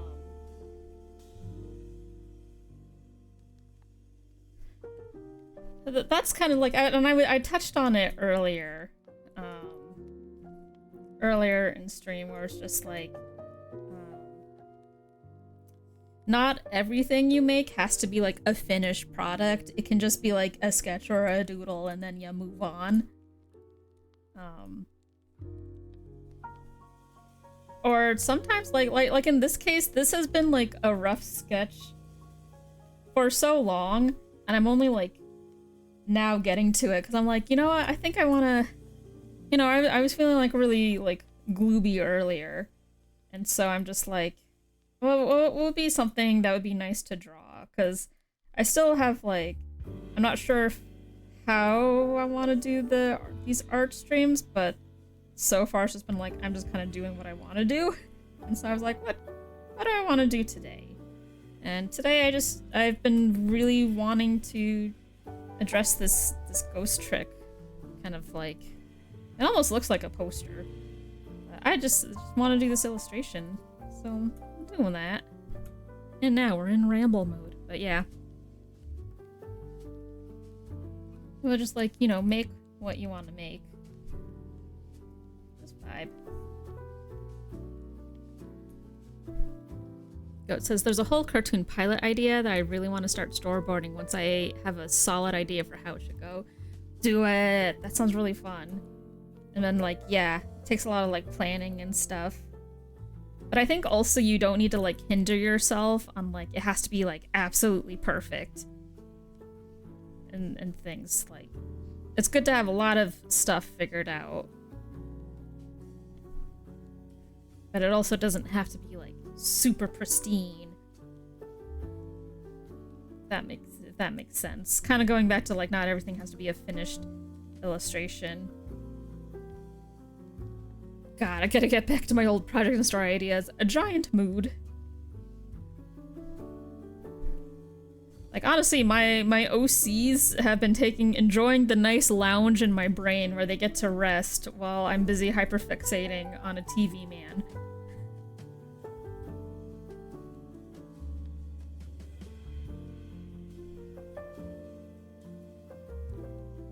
But, you know, that's the thing, they're always there. It's not like they disappeared. And, you know, I always have the weather friends. So, like, you know, whether you're doing OC stuff or fan art and things, it's really just, like, make what you want to make. Not to mention the ideas you do start but then never finish couldn't be me. Sometimes just, like, starting and then, like, alright, here's, like, a rough sketch, here's, like, a rough idea. It doesn't have to be, like, perfect. Sometimes you just want to move on. Because I think learning to know when a piece is finished is a skill in itself. Because it's so easy to just be like, I'm gonna keep pecking at this line or picking at this color and stuff like that. I've agonized. There have been some art pieces in the past recent months where I just like agonized over colors, and it's just like, it's not that big of a deal. But I suffer from overthinking. So gotta combat that. My overthinking people pleasers. Be kind to yourself. Yeah, a YOLO philosophy. Life's too short.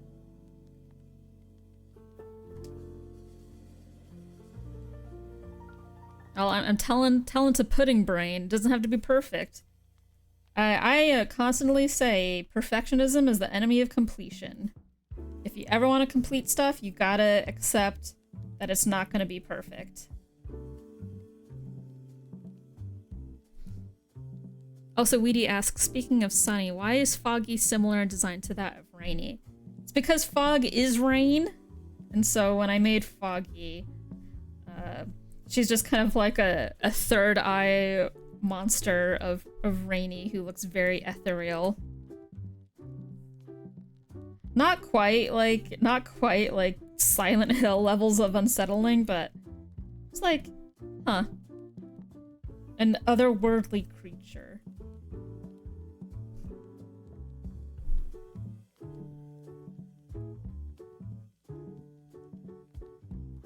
Sometimes, despite my perfectionism, I make things look terrible on purpose. Hell yeah!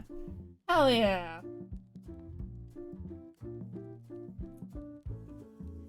This Sonic is proud of you!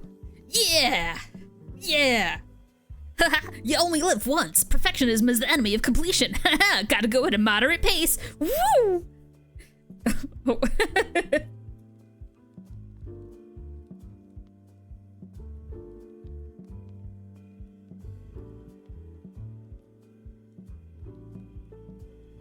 Sonic is proud of me, I can die happy. Yes. Sonic is proud of you.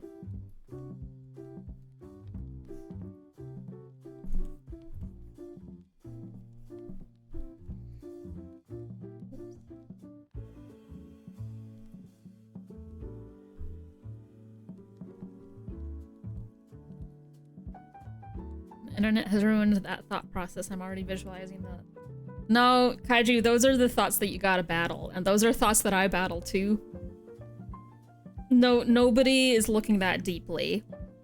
And internet really kind of ruined the culture of just like, hey, it's okay to make mistakes. Because now everyone is terrified to make mistakes when like making mistakes is just a part of human experience. Whether it's like improving in a skill or an art. Like, everyone's just like, you don't need to be held to such high standards. And yeah, super true. If someone is calling you out for drawing badly, they have way too much time on their hands, literally. Mm-hmm. Yeah, no worries, sweetie.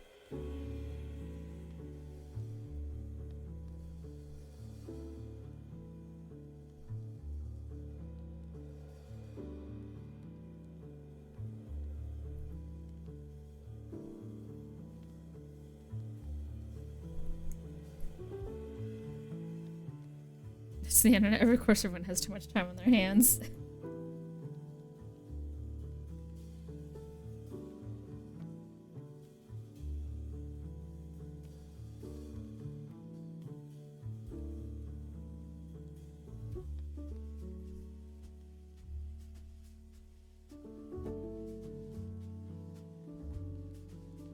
And yeah, that's exactly it. It's more of a reflection on their character more than yours. Yeah, because, like, I never understood people that would, like, actively go out of their way to, like, just shit on, like, especially a young artist, or, like, just an artist in general who's, like, learning to draw and, like, share their stuff. Like, bro, I say cringe is dead and all and stuff, but, like, actual cringe does exist, and it's that. It's called being a jerk, being an asshole.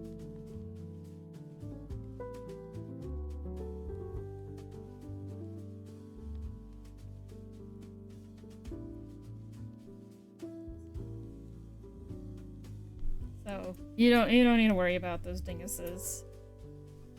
Which even still, like, that's not even a thing that's like happening currently right now. You're just making up a scenario in your head. You don't need to let the invisible forces win.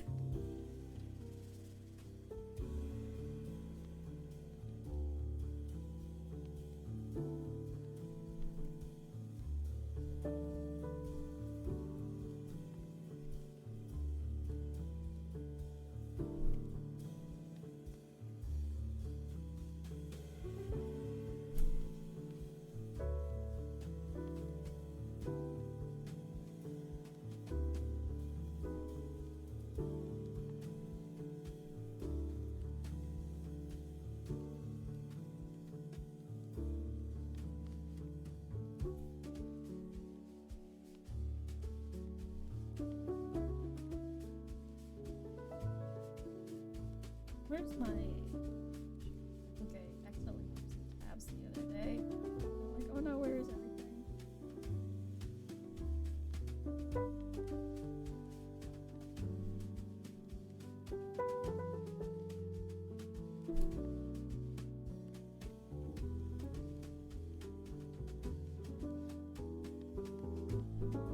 For as good as the internet did in helping spread art and creativity, it also did a lot of damaging in certain ways. Specifically, you're always going to come across someone who simply wants to hate for the sake of hating or because they believe themselves to be too good for the average artist.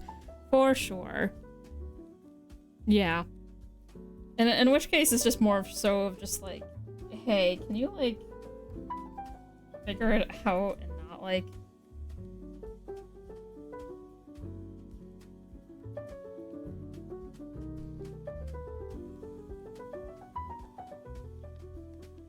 Like, because you don't need to give them attention like that.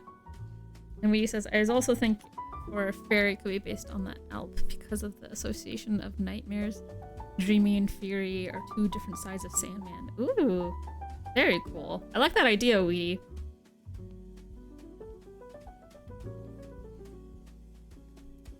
And it's okay, Kaiju.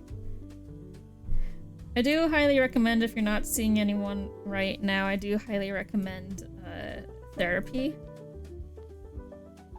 Because, you know, everyone deals with their own level of trauma. I know I'm going through my own stuff. But, you know, well, we reassure and all that and stuff. Because, you know, we all share similar experiences. But it's not like it's going to be solved in a single stream. It's just, it's a continuous battle, and I'm there with ya.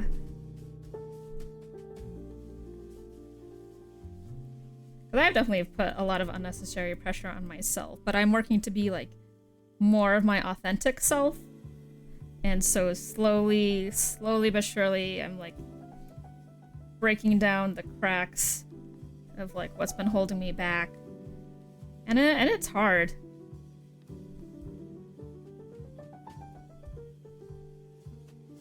But it's worth it. Yeah, highly recommend that, Kaiju. Proud of you. And yeah, it sucks that money is an issue. Yeah.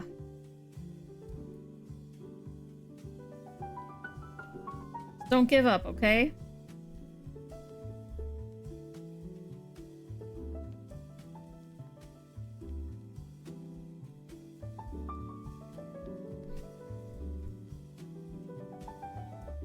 I like that I was like, time to look at nudibranches for ref, which turned into, what is this creature? I need to know its name and spam it to my friends. Absolutely. Nudibranches are very cute.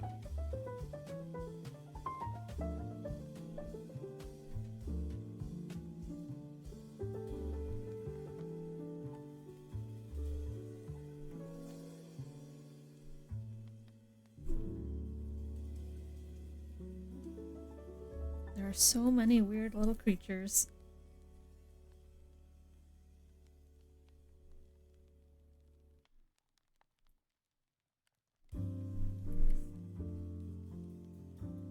Also, ooh, don't know if that's picked up on the microphone or not, but because it's gotten cold, now instead of a fan, I have a space heater in the office where I'm streaming right now, because yep, I knew it. The room with the computer becomes the hottest room in the summer and the coldest in the winter, so I need to have a space heater if I'm gonna be here for periods of time, you know?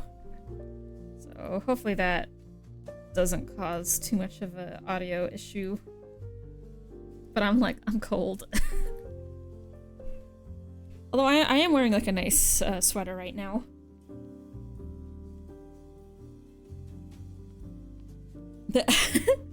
A nudibranch is what they call the limbs on trees after the leaves fall off. Very nice, very nice.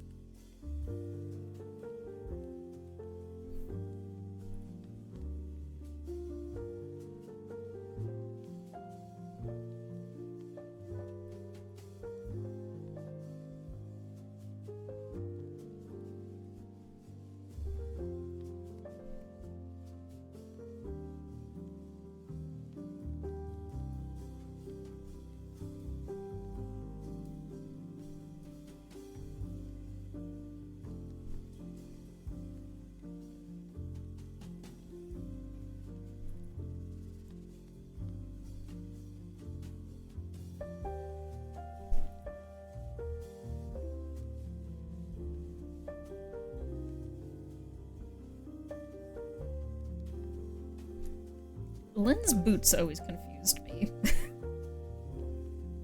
Like, girl, what kind of fashion is this?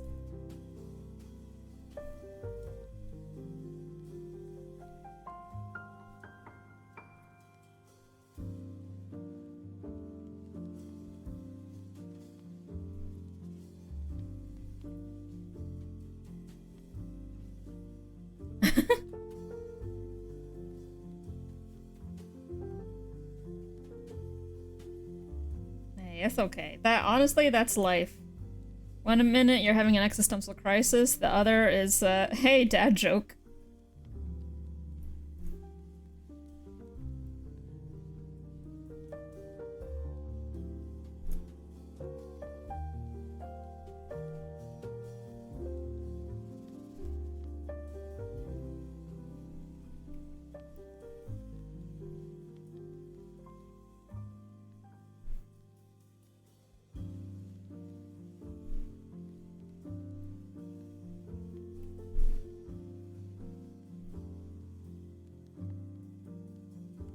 Sometimes you gotta. It's how we keep moving. Absolutely. Because, like, it's okay to feel your negative feelings. But it sucks to, like, feel it and stuff, but it's just something that you gotta do, because if you hold it in, then it's just gonna explode.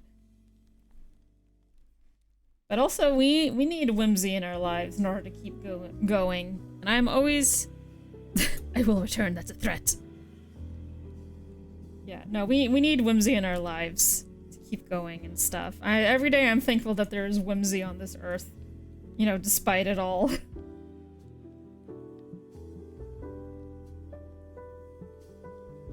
Lynn, my fail girl. I love her.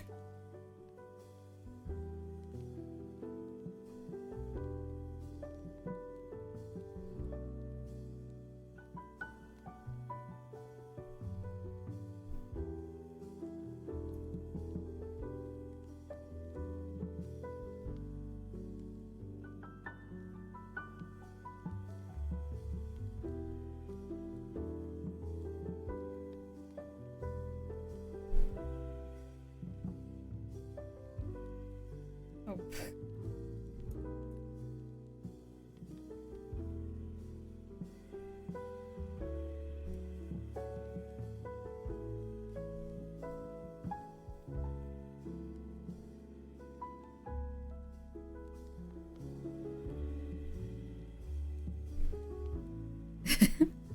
Everyone ever. Oh yeah. Everyone ever. I love... Oh, Izzy. Sorry, warmth makes me eepy too. Everything makes me eepy. But yeah. I love that my friend was like, did she die again?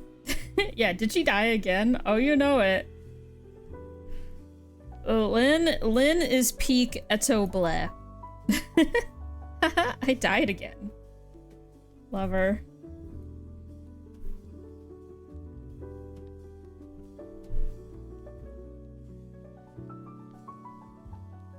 Disaster magnet, we love her.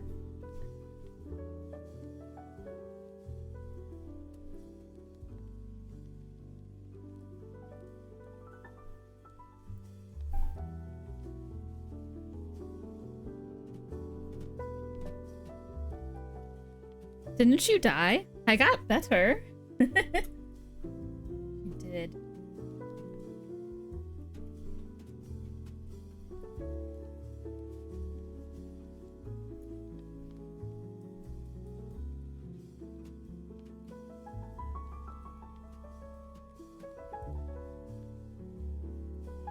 And then her rooster chicken hair. How's that chicken kitchen?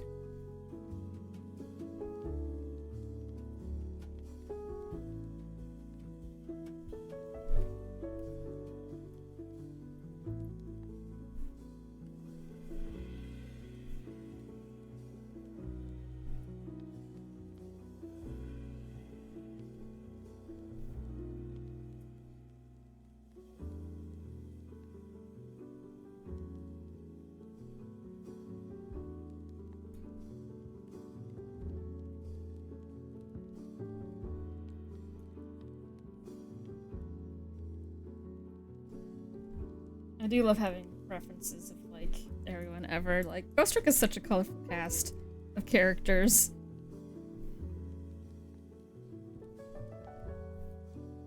Some really fun, wacky designs. That's seriously a little play Ghost Trick if you still haven't played Ghost Trick.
And why does he walk like that about Capanella? Listen, he's, you know.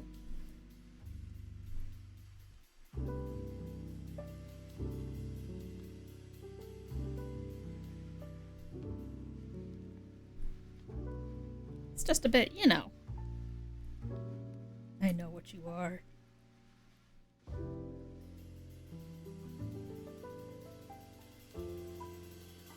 Which actually, we'll be getting to him real soon.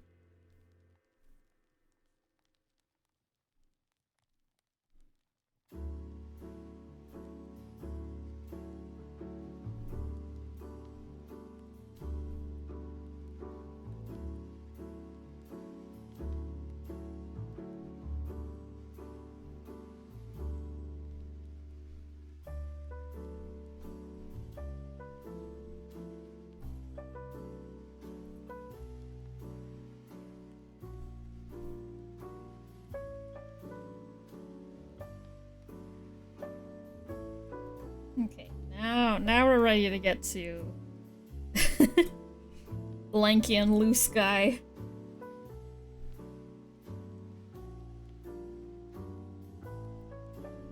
Which he had, he was very fun to draw in this sketch.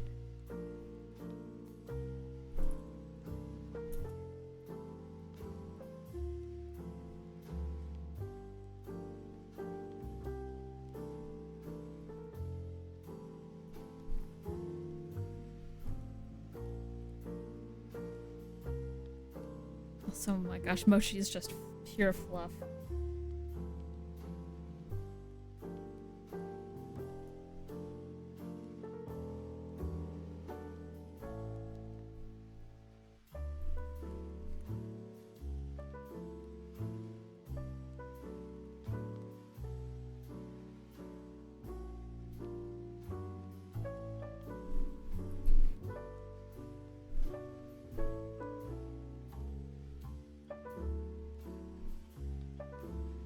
And we seem to have gotten to the quiet portion of our stream, in which case I want to just extend a thank you so much, everybody, for hanging out with me, whether you're lurking live, watching the VOD, just chilling. Hope you're doing well. Make sure you get yourself some water, maybe a snack if you're feeling hungry. Make sure to take your medicine, and take it easy on this lazy Sunday.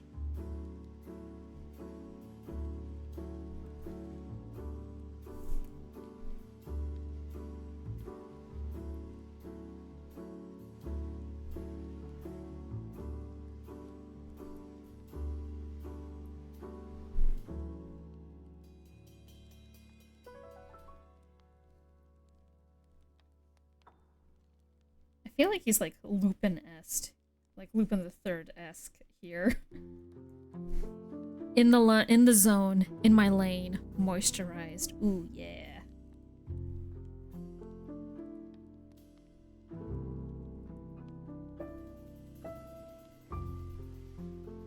I'm more of a shower in the evening kind of person, but today I decided like, nah, I'm gonna go for a morning shower. And so I've been like lotioned and refreshed this whole time.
He is just so shaped.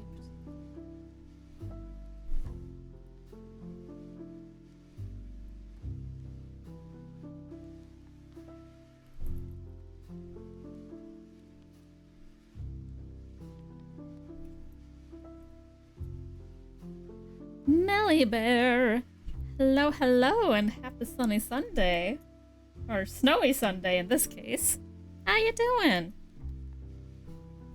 We were yapping a lot earlier, but now we're chilling and vibing as I do some art.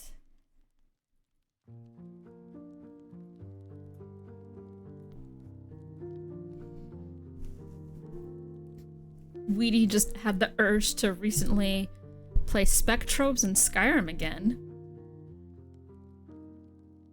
I always feel like I fall into the the hole of just like, man, I could replay Skyrim.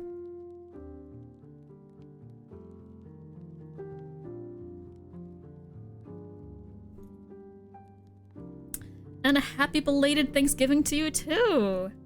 I hope you had a nice holiday. Did you have a lot of good food? Mochi's secret Khajiit double life. I think I did do a file, like, years and years ago, like, because I've also replayed Skyrim, like, multiple times. I always like playing as an Argonian because I love being able to breathe underwater, but I did do one where I was a Khajiit, purely so I could do the companion quest, so then I could be cat dog. Need to replay Skyrim. I probably haven't played in like a decade. Got super into mods for a while right after graduation. Yeah. And Stuart Little Big Photo Adventure on PlayStation 2. Nice. There's an essential mod that replaces all the player dialogue with Khajiit speak. It's so good. Ooh. And when you say Khajiit and you literally mean Khajiit, as opposed to like it's just a bunch of meowing. Yeah, cat dog.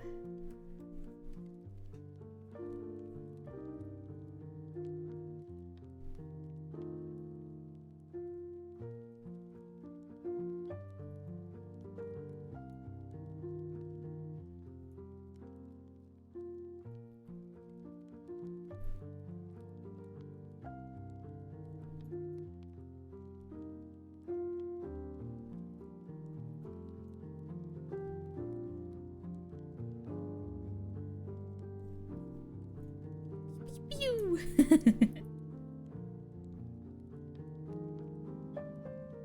One of my favorite mods I've seen is just one that replaces the normal arrow sound with someone saying pew! That's so funny. Ugh, and every time I do a Skyrim, it's so impossible to not just be a sneaky archer again. I think I tried to also like be a mage at one point, like up the magic stat, but magic is so hard. Like if you don't do your magic like right from the start, it's almost like impossible later on to switch.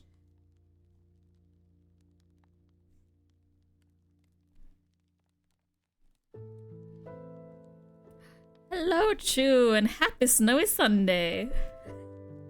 How you doing? I'm drawing some Ghost Trick, and also Sonic is here, and he's very proud of you. Right now, I'm just inking Cabanilla. That's the thing. Sneaky Archer is fun. Khajiit have wares if you have coin. Oh, Weeda, you're a sneaky mage. Ooh. And Melly says, always end up a kleptomaniac anytime I play. Just gotta rifle all the chests and steal all the things. That's how it do. And Goat says, I might have mentioned it before, but my Skyrim character was a stealthy Khajiit with a sledgehammer, and I later turned her into an OC. Yes, that's so good. See, that's the night. That's a plus of Skyrim, or when it comes to like RPGs like that. That like you play the game and then you just make your own character from it. That's great.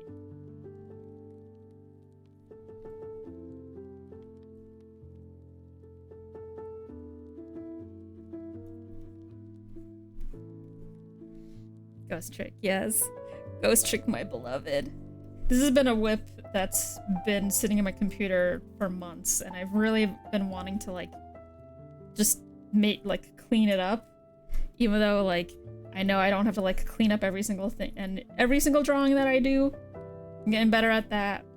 But I'm also, like, I do still like inking and stuff, so I'm just more selective what I choose to ink and spend time on.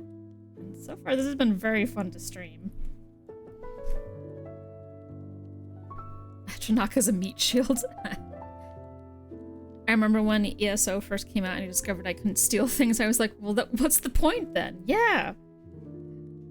How am I supposed to conquer, live out my fantasy of being a kleptomaniac and not suffering consequences?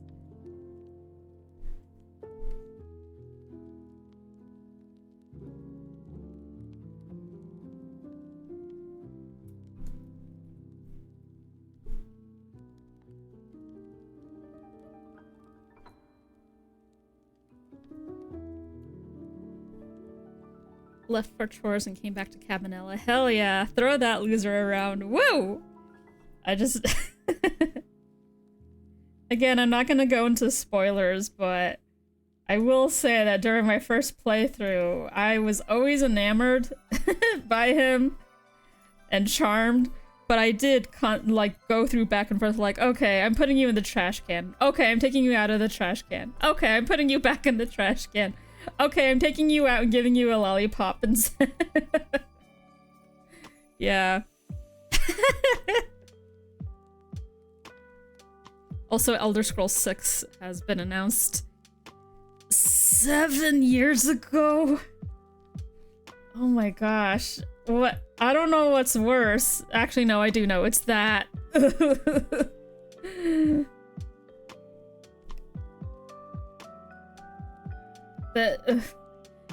What's worse, Valve not being able to count to 3, or Elder Scrolls 6 was announced 7 years ago?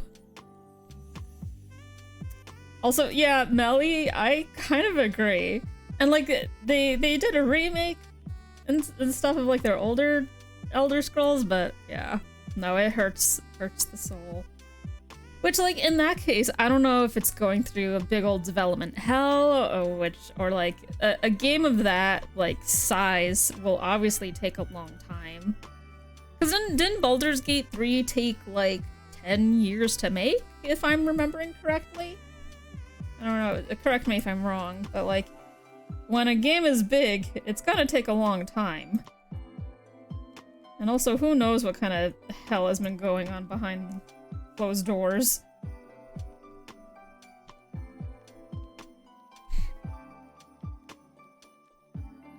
Because of Bethesda's schedule, we aren't getting another mainline Fallout until at least 2030 or so. Fallout 4 will be 15 years old by then. Oh my gosh. Ugh. Yeesh.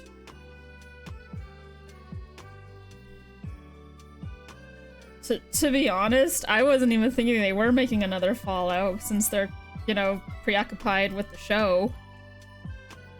Who knows? I mean, it takes a long time. It had beta. I see. If it makes you feel better, I'm a Team Ico enjoyer and they take forever on everything. Yeah. Yeah. Boy howdy do I love Shadow of the Colossus though.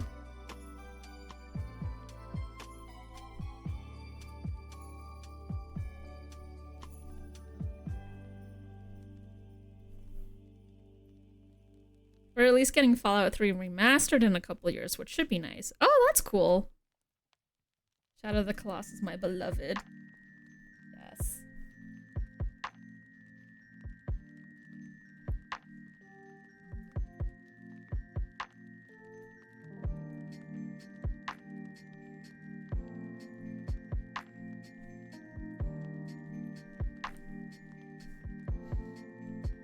Yeah, aren't they? Isn't Ico? They're working on a new game, right? That looked like it was a sci-fi game, and like, small child is operating a giant robot, if I'm remembering correctly. God, it's been ages. But like, someone must know what I'm talking about.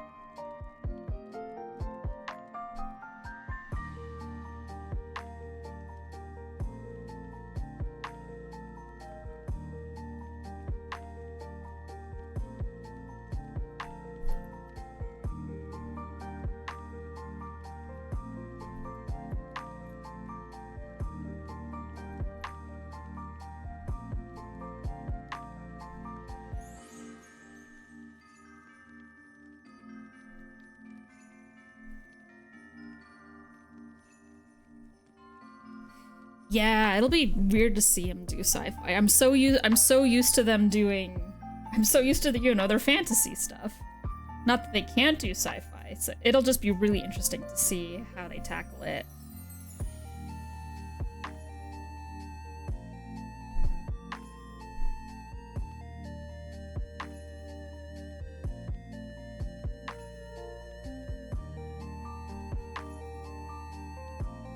Like how I made Kaminala's just 90% leg.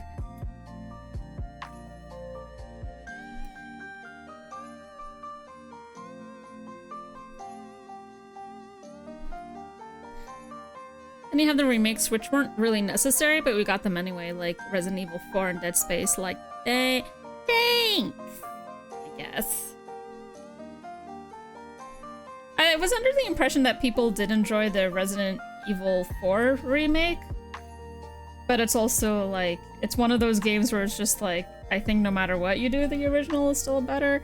I'm not like, I don't play those games. I like watching them, so I don't know. If Cabs is more leg, it's more leg to break.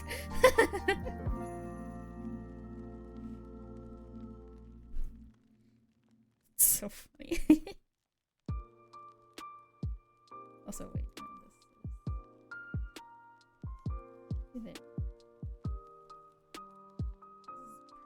This jacket, yeah. Oh man, I went kind of wild with his shapes. They're very fun and flowy. I like characters free-falling. I think it's a lot of fun, and then you have characters going like, whoa!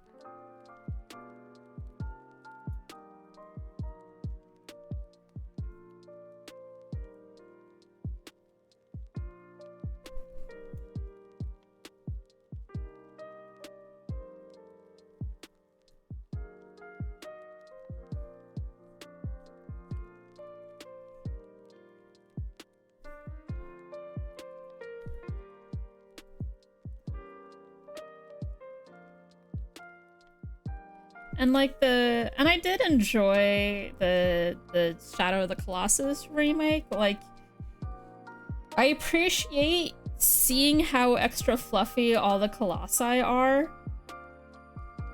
but it was very much of like a, you know, nothing was necessarily improved. It was just more so it's not trapped on like an old console anymore, I guess. And like, I just like all the colossi, like they look great. They're very pretty. I'm still kind of disappointed that like in the pursuit of realism, they made like a lot of their sound effects a little bit more realistic. Because for me, Avion, the 5th colossi, which is just this giant bird,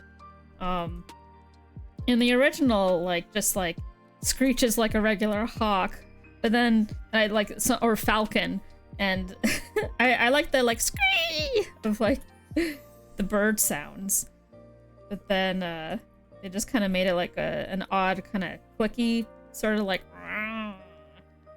sort of thing, like, which is, it's still good, but I don't know, it kind of lost the bird quality to me. It's a very nothing burger and very minor like nitpick, but yeah. There's just some things that I miss about the original. And that's just always going to be the case when it comes to remakes. Like, for better or worse, I think it's good to have certain remakes because it does lead to a new audience. Like, literally, if I didn't play the Ghost Trick remake, I would not be drawing this right now. Also, I'm the Boogie. Hello and happy snowy Sunday. How you doing? Drawn Ghost Trick, being silly, chilling with the vibes. Hope you're doing well. I don't know if you celebrate Thanksgiving, but I hope you had a really nice one. And if not, you had really good food.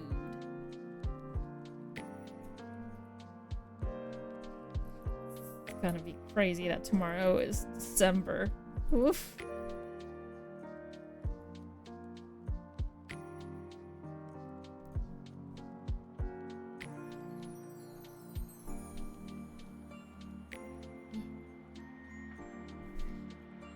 That's true. I tried OG Ghost Trick and it didn't click for me. it took the remake and it made it click for me. Interesting. Like the touch screen is such a big factor for the OG, which I actually do have a copy of the OG on my DS, as well as like obviously the remake I played. So like I've experienced both, as well as I also have it on Steam in Plus with my Switch, which like yeah, that's how much I love the game so much. I have it on multiple things. Yeah, Ghost Trick.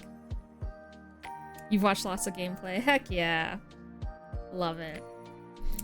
But like, you know, that's the thing. If I didn't play the remake, I wouldn't even be like enjoying the original or drawing these characters and stuff, you know? Goat says, the dual screen thing felt way too distracting for me. Did you grow up with or did you play a lot of like DS or 3DS games? Because it definitely is like a choice that I can see how maybe it might be too much for some people, or just wasn't like you have to look up at both screens. Like I do think like for what they did, I think the remake of Ghost Trick did a really nice job of translating the dual screen to work on a single screen.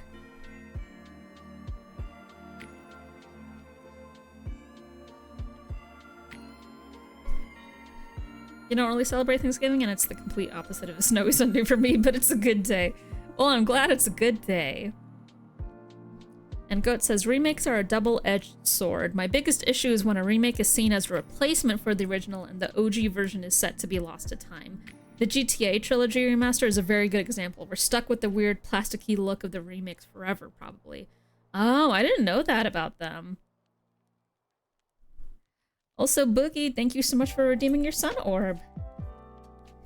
Yeah, that is a double-edged sword, because, like, we should still preserve, like, the old games. And remakes are good to have, like, the new ones, like, have, like, be able to reach an audience that might not have been able to enjoy it in the past or had the means to play it.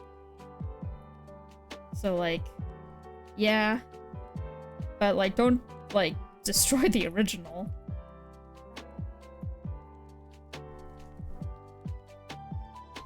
I like when the original and the remakes can be released side by side. Resident Evil 4 and Metal Gear Solid 3 are good examples. You can buy the original and the remake on modern consoles. Very nice. See, that's how you do it. And Eyes for Intervals. I played Drawn to Life and a lot of the others, but I may have originally tried. Oh, everyone save your work. Save your work. Saving. Alright, my thing is saved. Whew. Yeah, there's a lot of discussion in the LOL community too, because they made changes between the SFC version and the remake. Some of them are better, some of them are unnecessary. Yeah. Remakes can be good for older media that hasn't had the attention that it deserves. Case in point, Ghost Trick. Like, legit. Legit. So many people. And like, cause I didn't even know this game existed until, I didn't even know this game existed until I played the remake.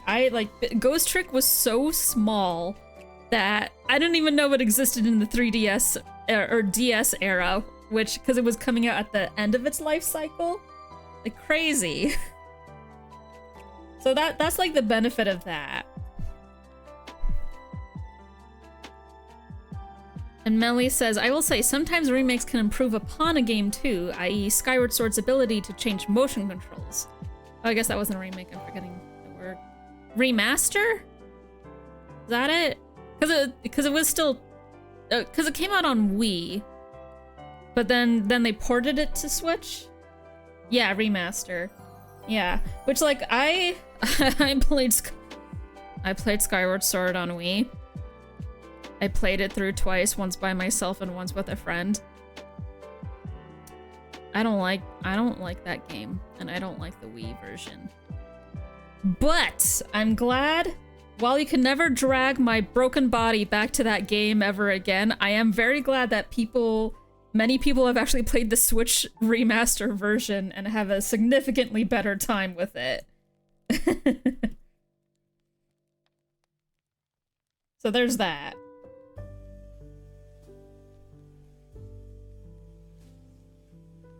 absolutely despise big companies that make remakes of media that came out like a decade ago and clearly have enough attention as they are. Look, you can say the Moana remake or the Lilo and Stitch remake. Those are remakes that I think just insult the art form. Because it's coming from a place of just like, oh, it's a cartoon. We'll only take things seriously if it's like live action.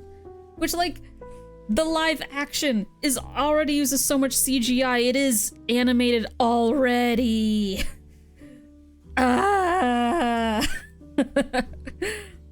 Persona 3 Portable was the only version I could play until the remake that came out recently. There was a lot they learned during P4 and P5 that really improved upon the original Persona 3. Nice, yeah. Making it through a game twice despite not liking it is super powerful. I wanted to try to give it another shot, you know? And also, it's fun to suffer with a friend, so like my friend and I were just tag teamed. But boy howdy. Do not ask me to thrust the Wiimote forward, because it will never read. It will never happen. Oh, Chu says, Skyward Sword has good things in it. Yes, I agree with that. But the best thing it did for the series was contribute to the creation of Breath of the Wild. Yes! You know, Skyward Sword walked so that Breath of the Wild could run and climb up a mountain and then get hit by a goat and then fall down into the ravine. where then a Bokoblin, like, beats you to death.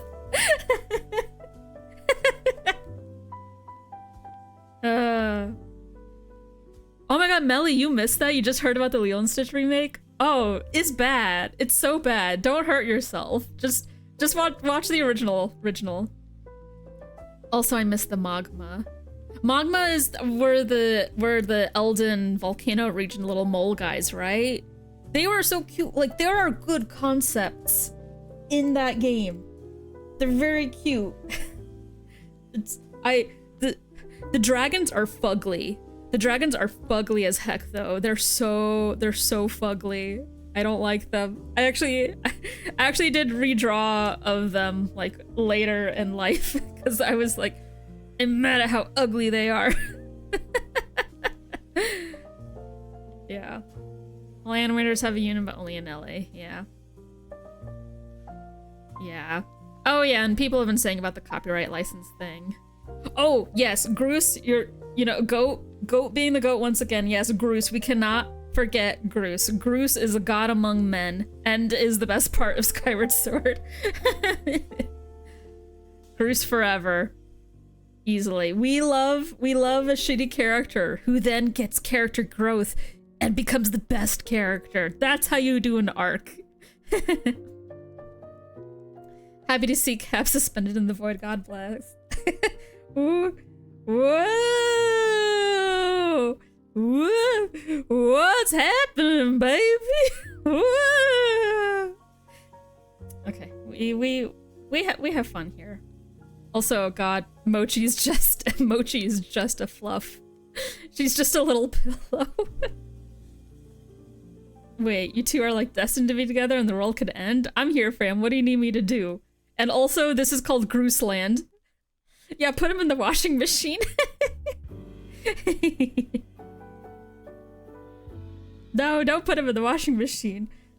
Puts him in the washing machine. Yeah, no, Groose was the best. He easily best part. I'm just like, and I also heard that they like, whatchamacallit, like really eased up on like fee fi fo fum, like interrupting you every 10 billion seconds. You know, we want the hard red, I think, yeah. Cause God, that was the another part of Skyward Sword, which like I'm mad about because I see people out there like have genuine like affection and just like fond memories of fee fi fo fum, and I'm like, most annoying thing. You didn't even do the arc right. I felt no connection when I'm sorry. This game broke me. And oh, look, we're gonna fight the same guy for the third time now. Apparently her name is like Fi, as in Wi-Fi. Okay, that's cute. Because I hear people say Fee, and I hear Fi. I don't remember what I, like, originally called her as, but Fi makes sense for Wi-Fi. That is cute. I'll give him that. Oh, I love being on the wrong layer.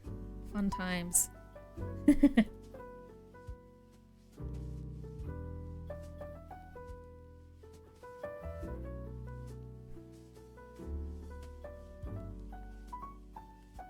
Out of topic, but I bought the book of The King in Yellow recently. I'm very excited for it to arrive already. Nice! Scaly avocado muppet. That's exactly what that monster is. Yeah. Yeah, well, it has a lot of good ideas, but they're crammed in there with all the bad ones. And not just the bad ones, like, you can have, like, bad things in a game and still be, like, okay. The main thing, though, is that, like, the sheer volume of it, of them, like, because I think they fell into the trap too of just like only long games can be taken seriously. So we're just gonna bloat each area for every for whatever it's worth, every darn thing ever. And it's just like, and it gets you find the tadpoles for the fugly dragon, and I'm like, can we not, please? Man, but then the beach, the ocean, the desert ocean thing, that's so friggin' cool. Should have cooked more with that.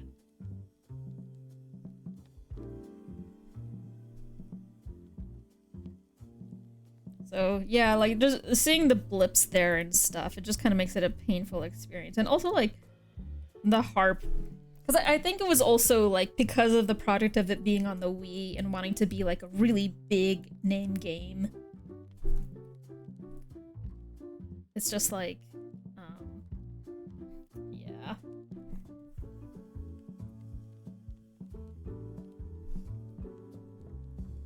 It's just like, just bloating for time, but it's really just like wasting time.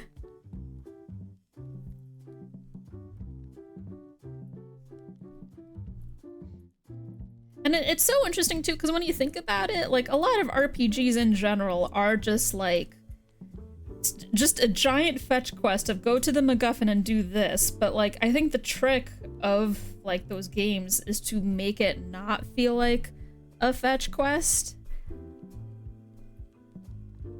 Just make it actually feel like an adventure that's like not just like, and now video game, now gamer, go to point A to go to point B so then you can get to point C, because that's what like most of them are. But like, you need to invest in the characters and stuff.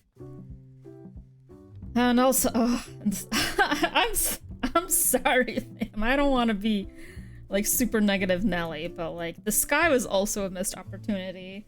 They could have really populated it. Not just the Wii, it was the big Wii U seller. Ugh. I feel so bad for games that have to drag themselves because the devs couldn't, except just making them smaller and more compact. Which, like, yeah, again, it's that thing of just like, just because it's long and big doesn't mean it's good. It doesn't, the game doesn't have to be 80 hours in order to be worth the money that you spend it on. It's like, trust yourself. It's okay. I at this point in my life, I want smaller games so then I can go through more games. Because RPGs are like a big investment of time. And there's, you know, we only have so much time, and I want to make sure I'm making good use of my time and enjoying the experience that I'm doing. Like, yeah. Like, I'm dying a lot in Hades 2 and Silksong, but I'm enjoying it, but I'm also taking a break from Silksong to play Hades 2. And heck, I might even probably gonna be going back to Minecraft for fun. Like, It's a giant shrug.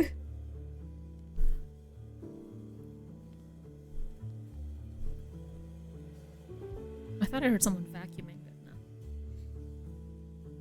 It definitely was a stepping stone to Breath of the Wild, Tears of the Kingdom. Oh, absolutely. And that's the thing. You like, sometimes you just gotta go through it.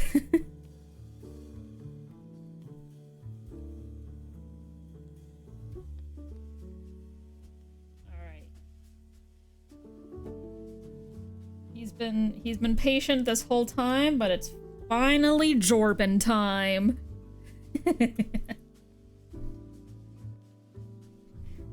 The thing about RPGs is that the goal is usually pretty simple, but the world around it is complex and fleshed out. Oh, I'm sorry, Mochi. I moved. My cord was stuck under my chair. Astra with the yeah, Jorbin time. Woohoo! We Jorbin folks. Melly says Minecraft has hooks in me. My friend showed me like Cobblemon, and I'm like, shoot, I think I really want to play Cobblemon with you guys. Yeah.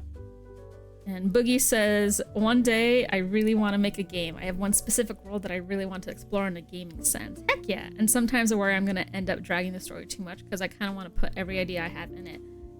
Well, that's the thing of just like a lesson of just like be okay with like killing your darlings. I forget what the proper term is, but like if it improves it to cut it, kill your babies. Yeah, because you want to make sure that like the ideas like work and are in harmony together. Also, Melly, Cobblemon is basically this really intricate mode of just, it's Minecraft but Pokemon, and like all the Pokemon like models are in the Minecraft style, and they legit look really, really, really, really good. Like there's so much like put into it. It's crazy. Also, yeah, Jorb, speaking of putting in a washing machine. Woo woo. Yeah, because trust me, I go through drawings where I'm just like, man, I really liked this pose, but it actually doesn't work for the composition, so I'm just gonna like nuke it. He is an extremely orb of a man, and that's why we love Jorb. We love the Jorb. Pet the Jorb. Also, Rogue says, Cobblemon is so goated and I'm sad I can't play it due to not having Minecraft on my laptop. No, I hope you can fix that someday. Because I want to play it. And Goat says, I mentioned how I want to make a cartoon pilot someday, and if it does get off the ground, expect an offer to be a voice in it. Oh, Goat, thank you. I'd be happy to. But yeah, and even in those cases, you gotta make sure that like the cool ideas that you absolutely want to have in there, you gotta make sure it like works overall. Sometimes I'll see a thing and it's just like, man, someone really should have like held back the reins and like told this person no, because sometimes I see things where it's just like, that did not work out as well as you would hope. And if you just like learn to like cut certain things, then it would be a lot stronger. You avoided Minecraft for nearly 15 years. It finally got me. I like played a little bit of it in college, but then I fell off because, you know, gotta do college work. But now I'm just feeling the itch because I did enjoy my time, but gosh, did Minecraft change since I last played. But also I really like that you can like be different avatars, and so I found a Tenna avatar I want to be in. When I play Minecraft, I'll be like, I'll be Tenna, and I'm gonna, my goal every time, if I'm not playing Cobblemon, because that'll be like for Pokemon related reasons, but like vanilla Minecraft, it's just like, I want to I want to make a rainbow sheep farm. Yeah, you gotta know when to edit down your baby so that it's even better. Have someone else come in and give honest feedback and be willing to cull ideas. Otherwise you become a George Lucas. I'm a simple creature. I see a Blorbo. I go, yee! Yes. And I wish I had all the friend servers and playing a single player vanilla game right now. Nice. I mean, that's still fun. Also, yes, Boogie, Tenna mentioned. Unfortunately, I like moved my chair and that made Mochi move, but I have the Tenna plushie. There, he's enjoying the Christmas lights over there. So I would have the camera on, except Mochi's not there. But there he is. There he is. I love TV. Say it with him, folks. Mr. Antenna's TV time. Yeah. My do you guys want the cam of just Tenna? Even though Mochi's not there? I love TV. My depressed television. I love my depressed separation anxiety TV. Okay, Tenna Cam. All right, we have the Tenna Cam on now. He's enjoying the Christmas lights I set up. Loves the holiday specials. Yeah. Rogue says, while unrestrained creativity can be amazing, you do sometimes need someone to tell you when something needs to be reined in. Absolutely. And Astro says, I played Minecraft a lot in college too, but then the server that I was in imploded, so I haven't played since. That's a mood. I never really played with friends, but like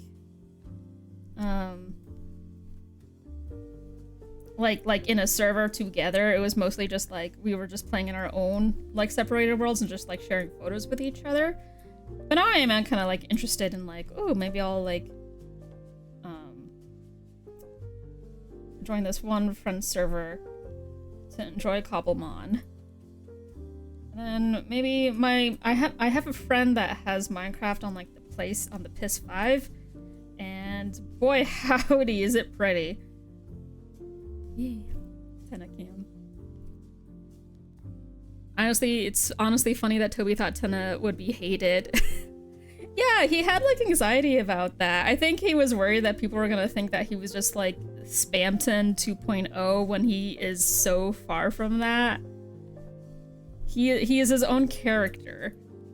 And like I try to resist. I try to be like, oh, this is a fun character. And then the rest of chapter 3 and beginning of chapter 4 happened, and I was like, oh no. Like that Dipper Pines gif where he's just lying awake in the middle of the night in bed of like, oh no, I can't stop thinking about him. Oh no. Oh no. I love TV. I'm just scared about future chapters, depending on like what your results are. I just want him to be him to be okay, man. Yeah, I could not resist his charm. I could not. He is the most good. Most fun.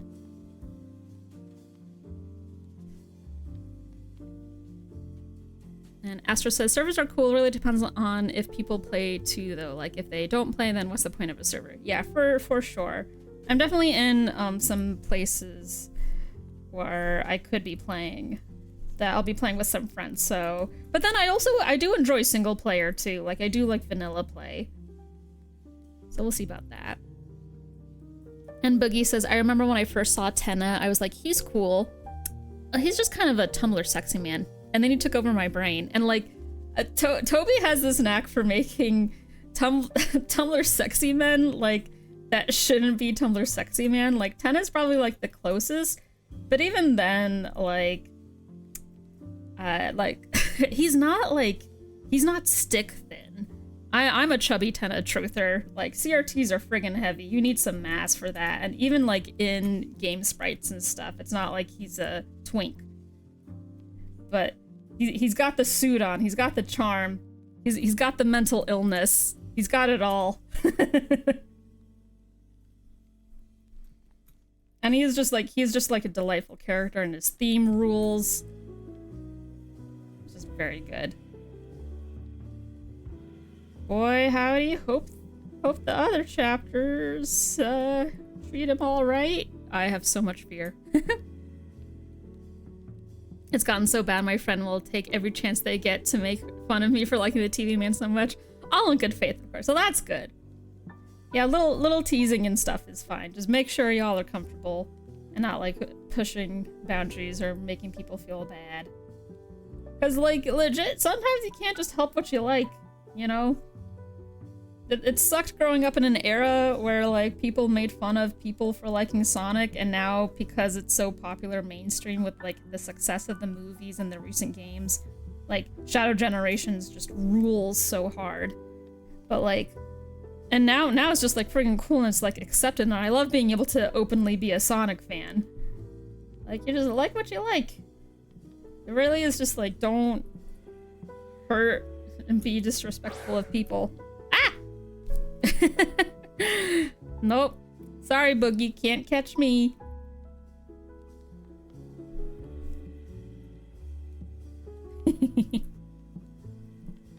Ruffles his French fry hair. Yeah.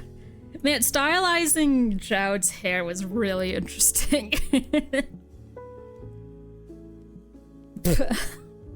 Very good. That's good, Boogie. Rogue says, my absolute favorite Tenna quote has to be, gee, what a stupid looking lamp, folks. It's like the lamp itself is stupid. It also has a small ass. I love that. I love that. It's so silly. Why are you Tenna, why are you looking at lamp asses? What's wrong with it? That's so good. I love how it confirms two things. One more canon, the other a little bit more fanon, but widely agreed. Of like, Rule's card has a small ass, and and Tenna have big ass. Nature is beautiful, Gordon. I love Tenna, but Queen will forever be the funniest character in the game in my eyes. Queen is so fucking funny. She is so good. Like, my friends and I, we replayed chapters 1 and 2 in preparation for 3 and 4. And when we went through 2, we forgot just how friggin' funny she was. Queen is the queen. Literal queen. She is the best. She's so friggin' funny. She's just so good, and I'm starting to see a little bit more like Queen appreciation, because it definitely like exploded with Tenna, which like I think rightfully so. But we gotta remember the true GOAT. She's so funny. We love a woman that can be silly. LMAO, and she's not a gamer. She plays phone games. Oh, and Lancer is so good. Lancer and Susie's friendship is everything. They're so cute. There's just so many good characters. And I was actually drawing in a magma yesterday actually, and I drew some characters that I hadn't drawn before, so I'll share that when I get the chance. But I'm just like, don't get me wrong, I friggin' love Tenna. Love an absolute creature spinning around in my brain like on the microwave plate or like a rotisserie chicken. But I do want to draw some of the other characters because there's just so many. They're so good. She only plays mobile games. She is another level internet gremlin. Yeah, Tenna and Queen will forever be the funniest characters in the game. Yes, they're so funny. And Astro says, I love the haters of true entertainment are always trying to kill me. I think that's just a life rule, but it's so entertaining to me the way it's worded. Yeah, it's so good. Minecraft is a mobile game. Yes, yes it is. Hell yeah, look at us gamers. And Birdly has grown a lot on me, mostly because my best friend says that whenever I enter a room, they can hear Birdly's theme start playing. That's adorable. Birdly is so funny. He really is funny.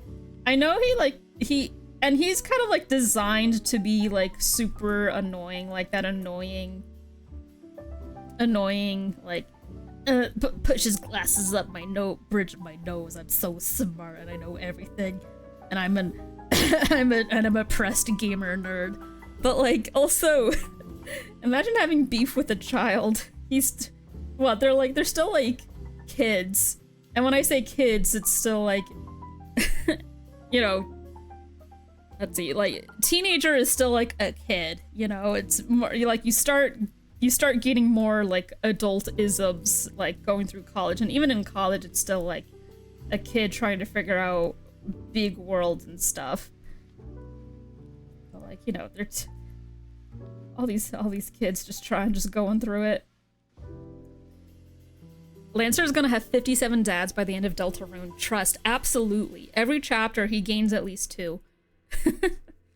Queen counts as 2 because she's just that boss. Ghost Trick is also a mobile game. Ghost Trick is literally available on every single platform. You have no excuse, you should play it. Can't escape. And it goes on sale often on Steam. I'm not sponsored, but they should sponsor me.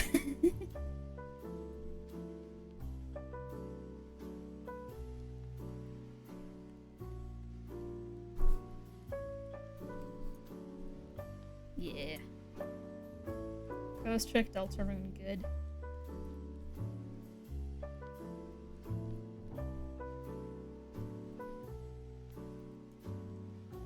I feel maternal towards Birdly. That's my annoying, stupid son that I love. Yes!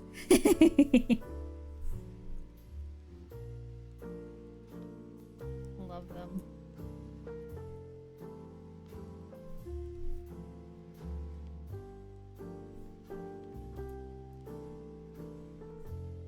Orb.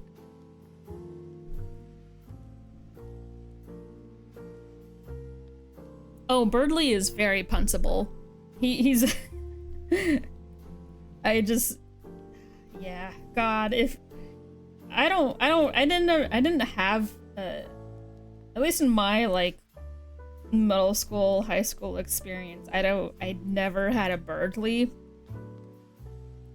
So I'm thank God I didn't, because he is insufferable, but also he's very funny. It's just chapter 2 was so good.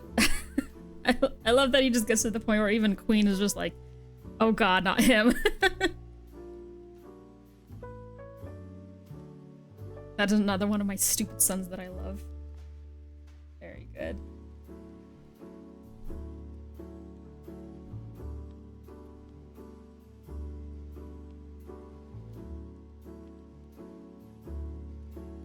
Younger me got really close to becoming a Birdly. Thank God I didn't.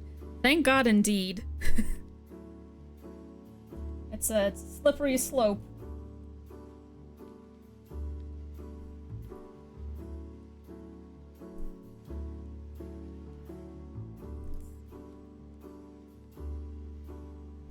This ball of a man.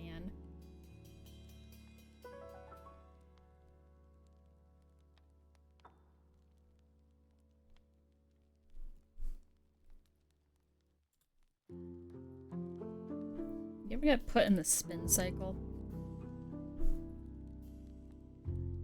Woo! Pink. I'm like, pink looks good on him. He wears it well.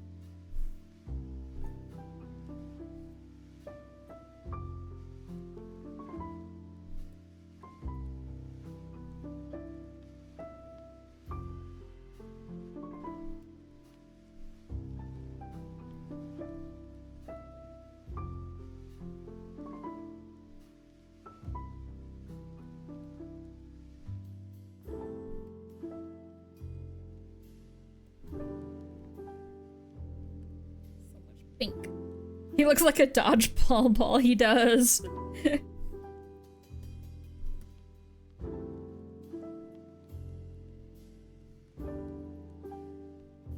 He's just round, truly a round man.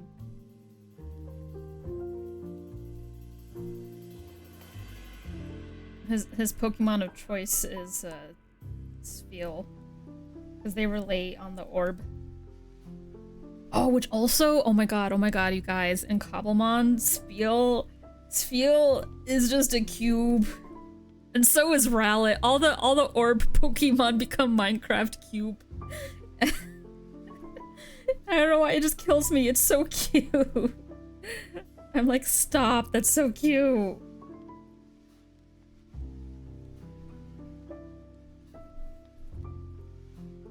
Cube. And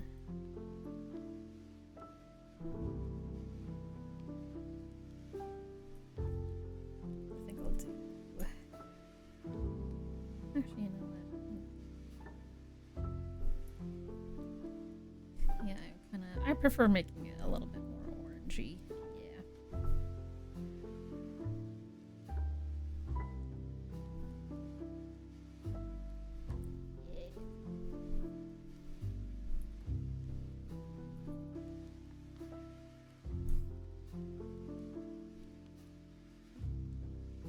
His smug portrait kills me every time. Positive, yes. Absolutely. God. I just... Look at you, you smug bastard, you. Well, sorry I was ever born. I'm like, ugh. Let's see, we don't... Fortunately, when he's in the orb, you don't really see much paint on him, but we can do some.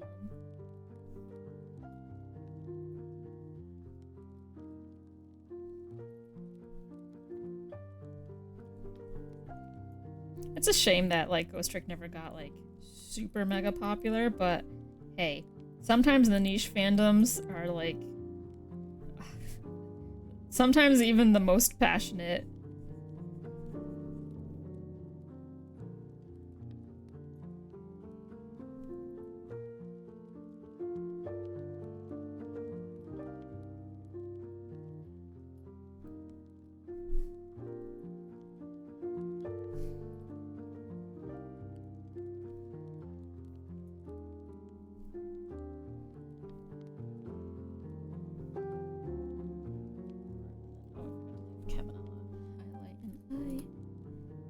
Niche fandoms are lovely. They are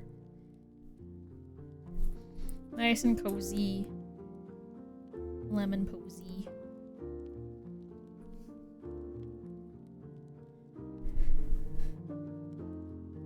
We should do a draw your avatar and let another person draw them in their style. Oh, that'd be cute. I have been wondering for like future streams if I should do like request streams of kinds.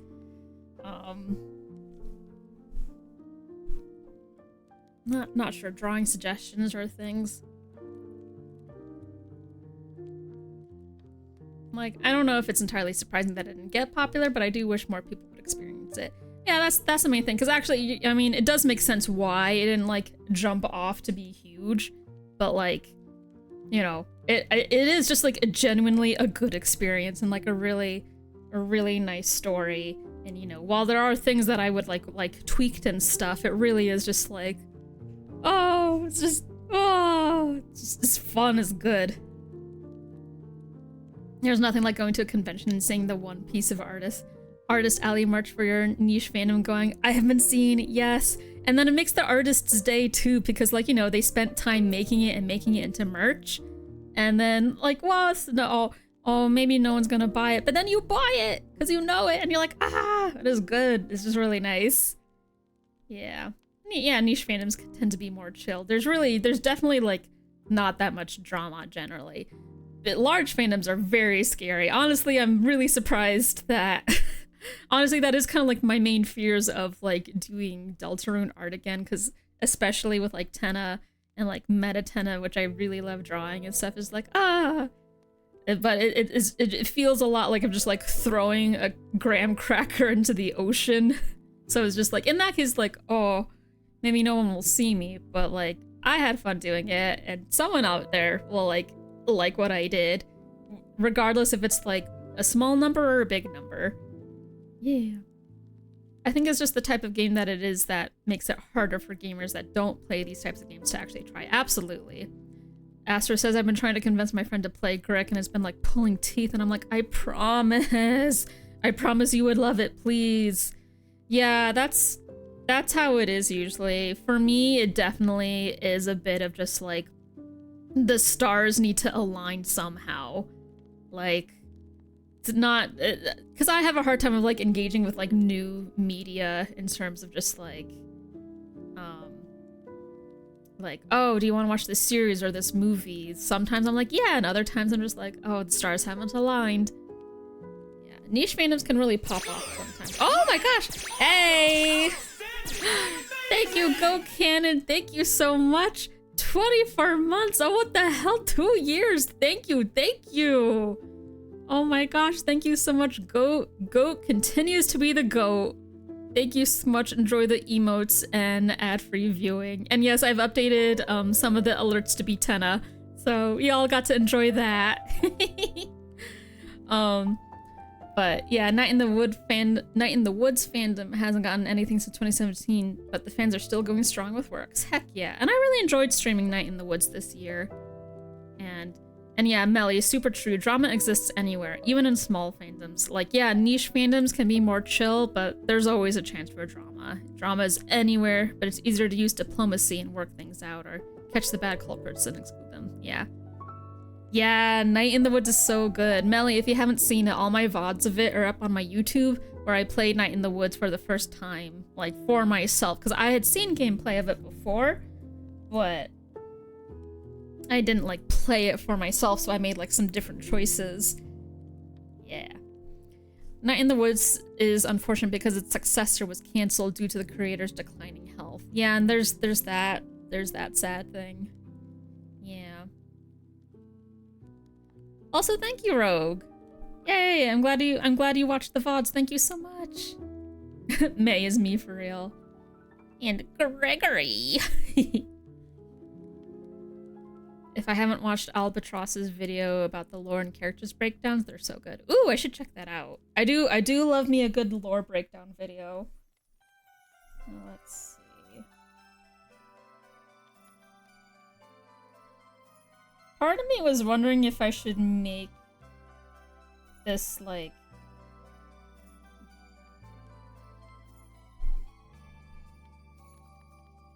Part of me was wondering if I should make this. I'll deign them to use on it. Oh, thank you! Alright, hang on. Clip is loading.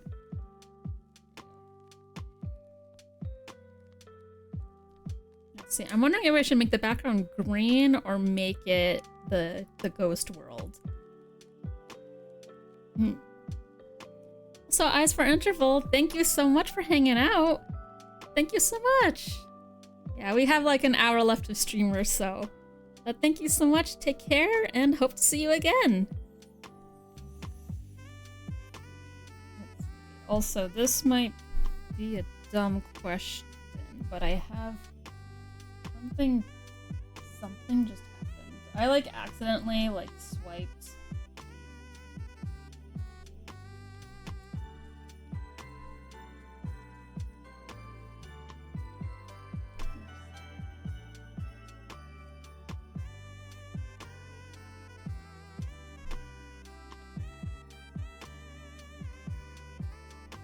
Trying to find there's the little window that I can do to make like the characters have an outline, and I think I accidentally closed the window and I don't know what it's called. Is it layer property? Ah, wait, oh, okay, I got it. Thank you, everybody. Yes, there we go. Yeah.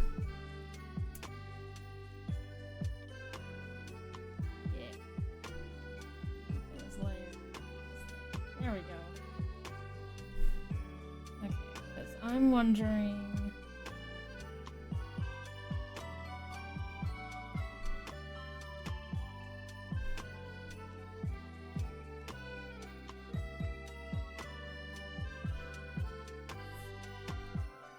Because Ghost Trick also has like a nice like green like look that they like to do too.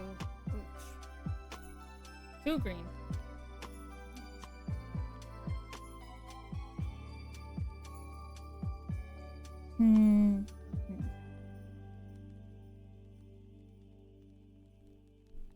Did I have it saved in my refs?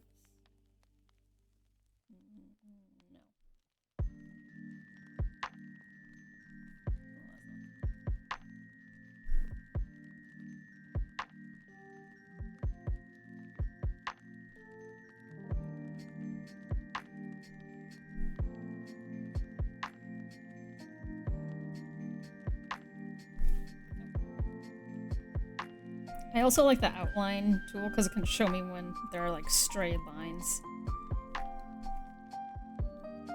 And it just like, it catches like the smallest stuff.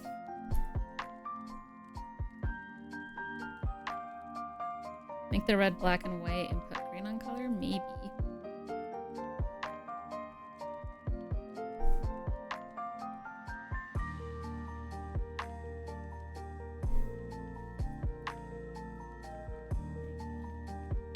Let me see. Actually, hang on. Let me look up something. Because when you look up Ghost Trick,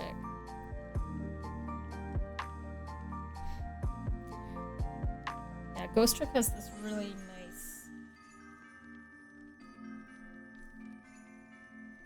Ghost Trick has this really nice, like deep green with it.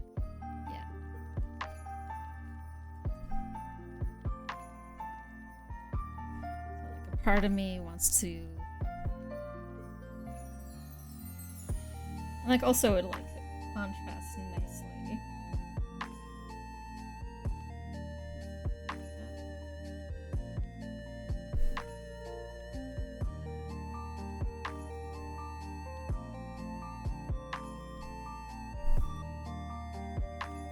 It's more teal to me. Yeah, it is kind of tealish.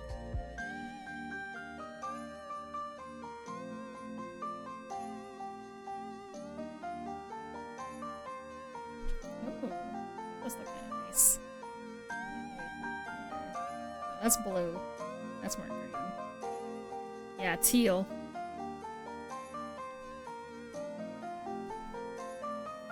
Because like with this, because the red, I kind of get lost in it, but I kind of like the. But then it's not game accurate.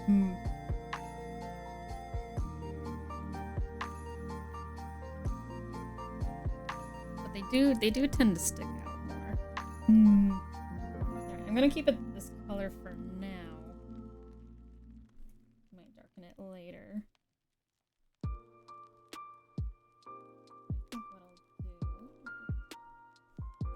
I don't think I'm gonna do like a super hard render.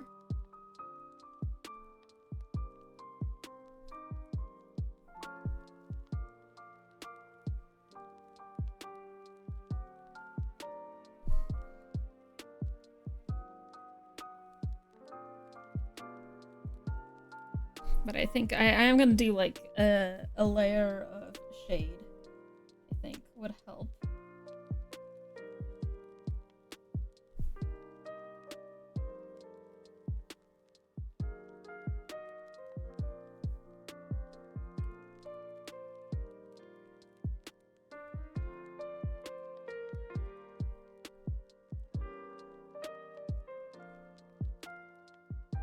Ooh, or maybe.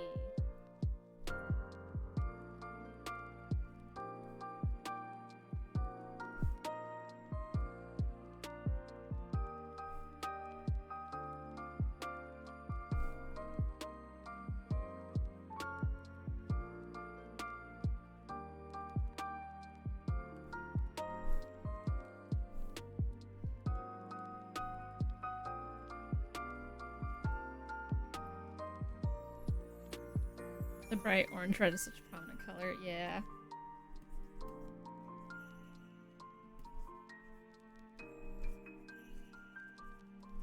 Whoops.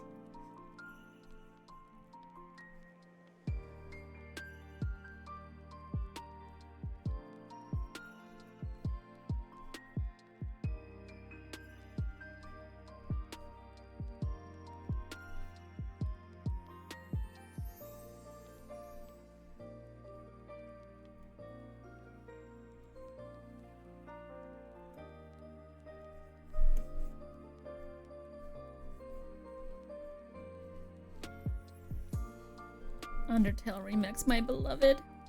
Yeah, so good. It's also been really fun seeing Undertale characters be reused in Deltarune. And it's like they're not the same. I mean, there's debate about Sans is the same one, but like they're not the same, like the Undertale and Deltarune, yes, they're the same like character name, but they're not the same character per se. But if anything, it's like a parallel or AU and stuff of just like, what is this character like without with like Asgore. Asgore is like king in Undertale, but what is he if you strip him of all of that and he becomes the pathetic guy in Deltarune?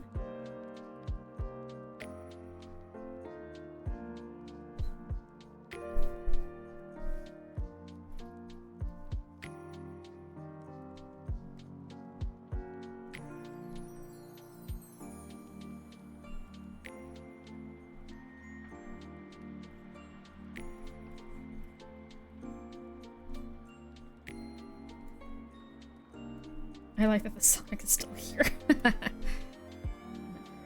Yeah, Majora's Mask treatment. Yeah.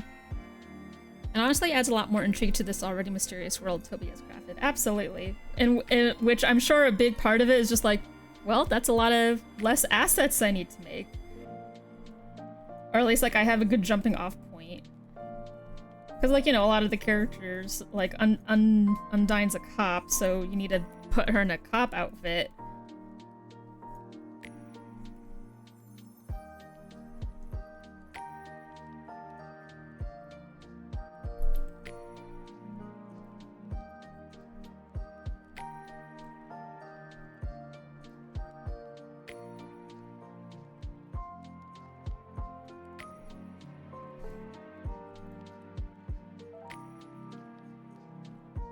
Ooh, I really like this. Asgore is the most divorced man ever that he gets divorced in alternate realities. That's so true. Yeah. Also, Kaichu, welcome back.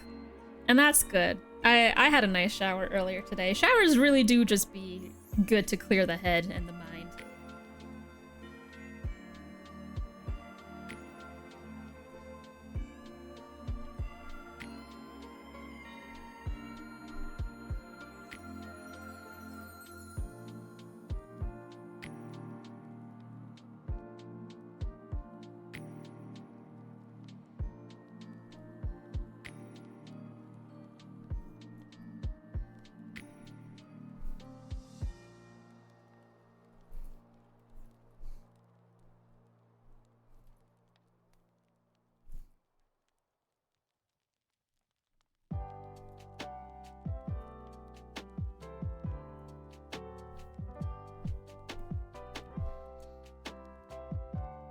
Asgore rhymes with divorce, kind of. Yes.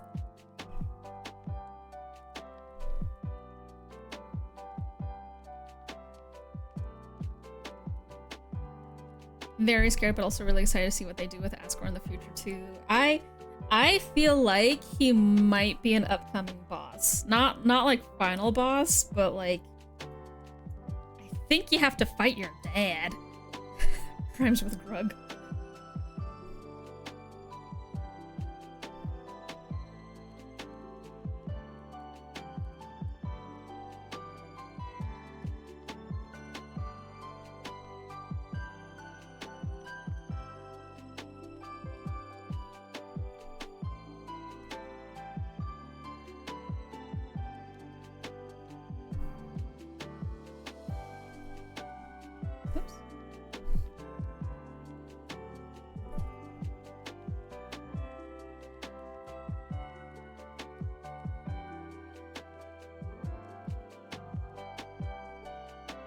Why is he so big?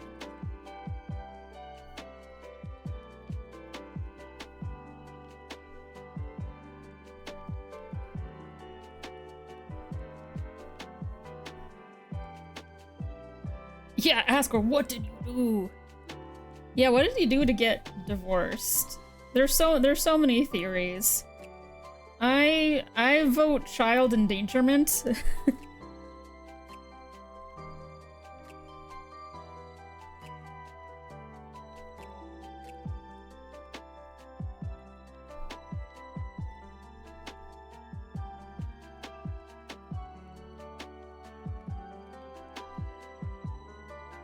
And Astra says, I also would not believe that in the year 2025 that all of the Undertale characters would be as relevant again. Like, I see so much with Undyne and Asgore and Undertale just generally, and it's like, wow, holy shit, it's been 10 years, right? Like, and cause I had a big Undertale phase when, you know, Undertale came out and stuff, and it was so popular, so cool and good and just like awesome, and I did a ton of fan art for that. I also made an AU that I called Frisk Universe, cause Steven Universe was also really big at the time, and it was like coming out with new episodes and stuff, and so I was like, I drew the Undertale characters as if like they were in Steven Universe scenarios without being gems, just still themselves, but it was just, I had a lot of fun with that.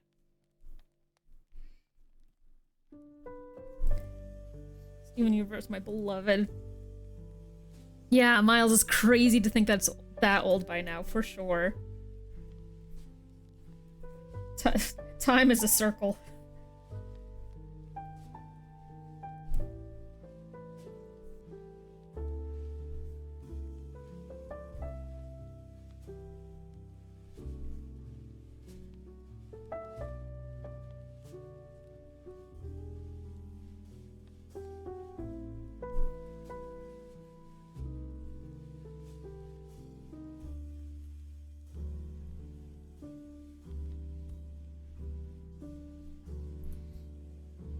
One of my friends has put driving in my car right after a beer stuck in my head. It gets stuck in my head. It's so funny.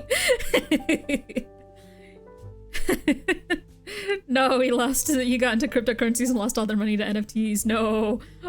What a fail.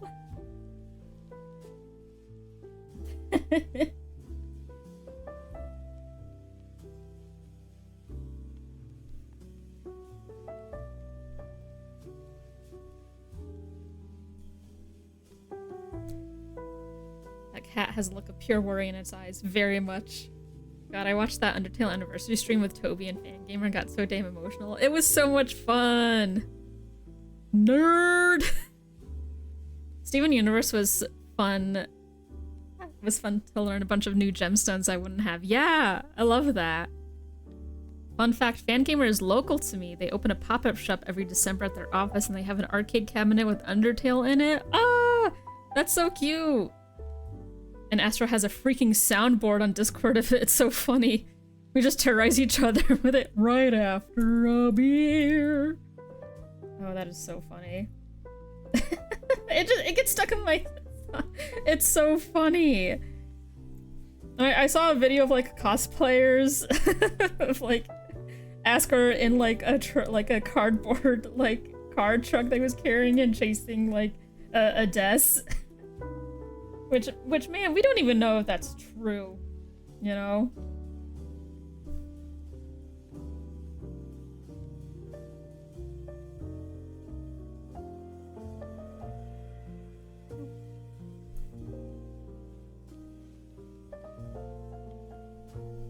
It's just funny.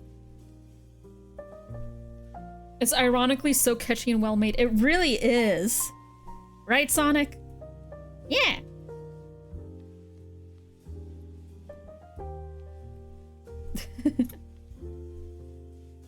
Hey, that bump is shaped like a deer.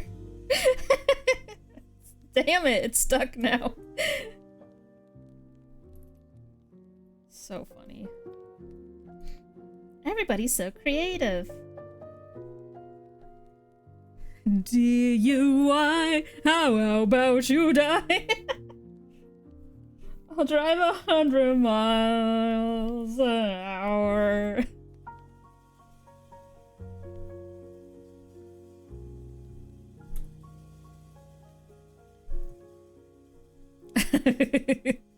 The modern version of Mungo Jerry's have a drink, have a drive, I suppose. Yeah. I really hope it's not true. It would be so funny if we were entirely wrong about that. Could you imagine, though, if we were right, though?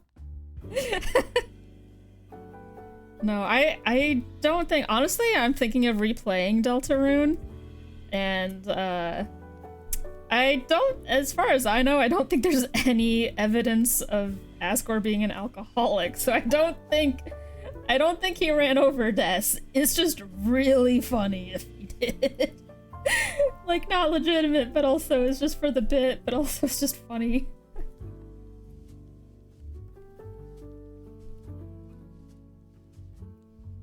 Oh god, there was a Pomeranian in, it's the dog show. They have all the dogs there. But like when I saw the Pomeranian in the toy dog section, I'm just like, oh, it's Missile! Missile! And they were so cute. They unfortunately didn't win their group, but they did get recognized. And I'm like, Missile would be proud. Kobe being like, oh god, what are they doing now? We're all trying to figure out who's responsible.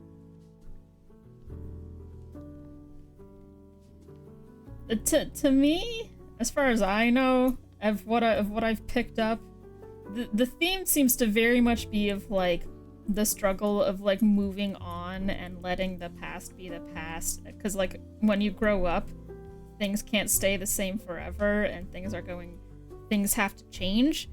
And so like, the most divorced man trying to get back, it's not working out. But like the more he's forcing it, the more like awkward and painful it is. And it's just, and like, Chris's childhood is so like, it's gone. And just trying to recapture that is just not happening, man. Gotta grow up and things change. At least that's what I think the themes are.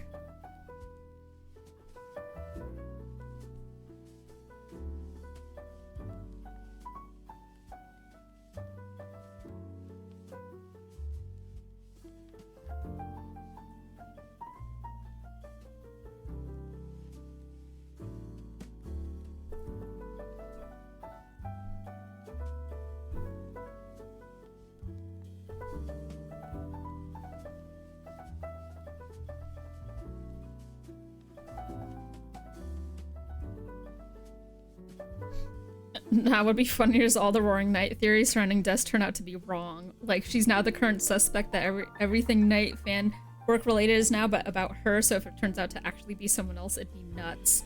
And like, the thing too is that he has to be tight-lipped about it. Like, I'm sure he's seeing all the crazy stuff that everybody's drawing. And like, it's fun to indulge in like theories and stuff, and maybe it's actually completely wrong. But like, it's fun to make brains spin, but also how right can it be? But also who knows? And as soon as the next chapter is out, it could just make or break so many theories. But like, that doesn't mean it wasn't like worth thinking about it and stuff. I don't know, if anything, if it turns out that she is not, which this is gonna be so funny to like watch back in the future when the future chapters are out, to be like, it'll be so funny if Des is not the knight and like everyone's just so far off.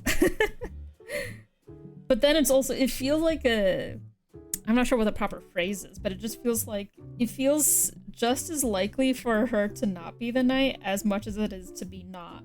Because what if it's such a red herring? What if this is how people get the tinfoil hats. It just becomes the 5D chess of like, okay, but what if actually it's so red herring it's actually true?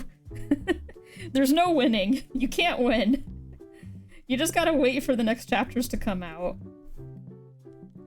I certainly don't have any idea. I'm kind of just in it for the ride. Like, I have my thoughts, but I'm also like not that deeply invested in them, I just want Tenna to be okay. Like, he was so, like, and also depending, it's freaky to think about that he's, like, he could very well not be okay depending on player choices, but I like to think that he's okay with the Metaton, which we also don't really know too much about in this iteration of him, but I mean, they'll get along famously, and, like, he wanted to be adopted. Yeah. Chapter 5 in 2026, I'm scared. I know, I'm so friggin' scared. Clearly it's Papyrus. You know what? You're so right. You're so right. Destiny at Azrael Angst would still go hard, though. Absolutely. Abso-friggin-lutely. And Kaiju says, I'm hoping that Asgore just did something dumb like accidentally rolled over in bed on tutorial and the reason why they divorced is because he couldn't hear her say, "Get off me, you're heavy." No.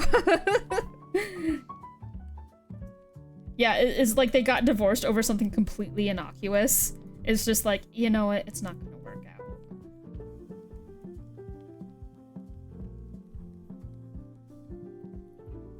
And he's like, nah, baby, I can change. And she's like, no, nope. Sorry, bye. Let the wine mom enjoy her peace and boogie on down with Sans.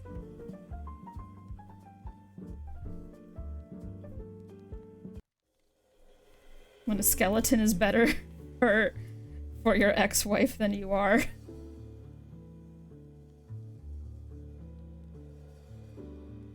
You sneezed into my mouth. Oh god. Yeah, no, that's divorce.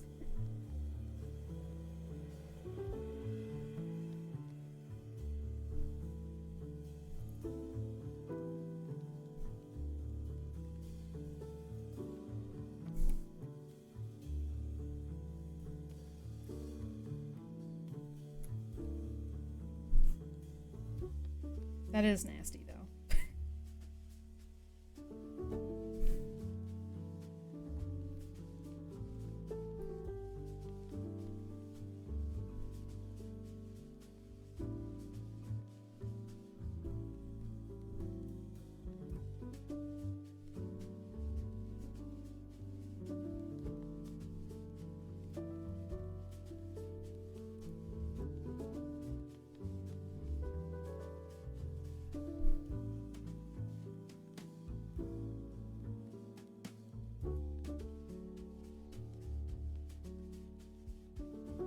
Asgore and Toriel broke up because he made that beer song about running over their neighbor's daughter.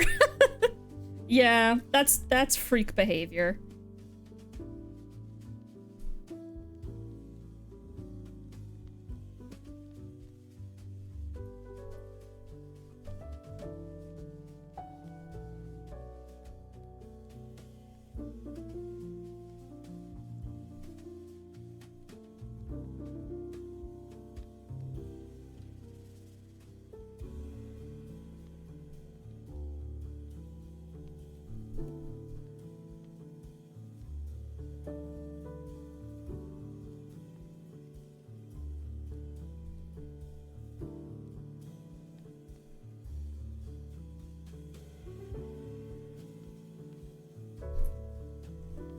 You've been watching a Twitch streamer play Undertale for the first time for the past couple weeks with absolutely no spoilers, and it's wild to me.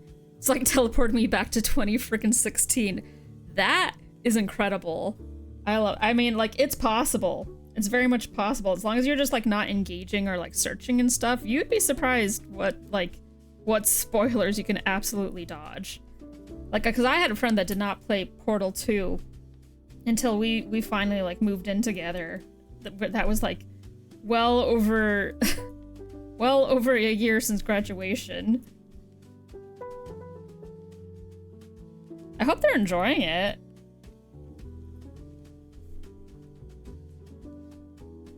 Oh, and my little space heater kicked on, so that's what that sound is if that gets caught.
If you want, I can send you her playthrough. Yeah, I'm not sure if I'll get to it, but honestly, that sounds fun.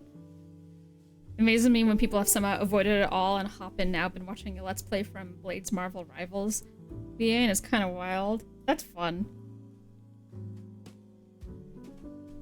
Yeah, again, it's incredible what people can, like, dodge.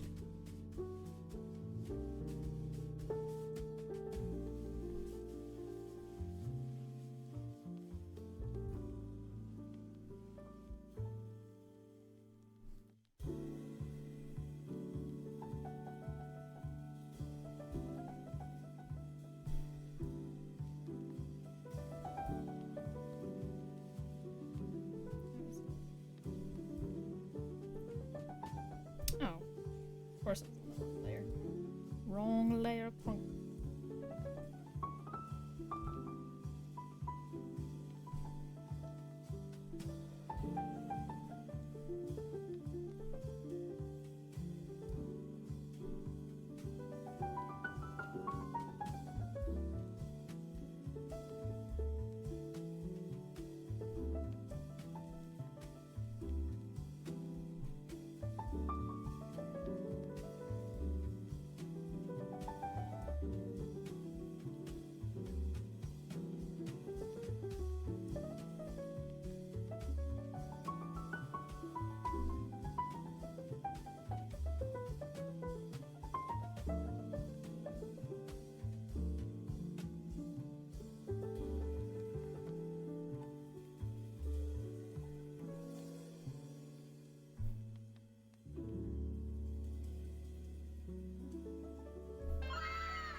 Oh!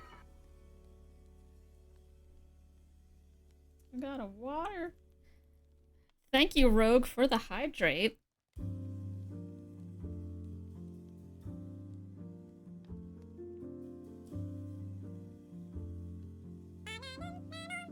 Oh, and a pet. Thank you, Kaiju.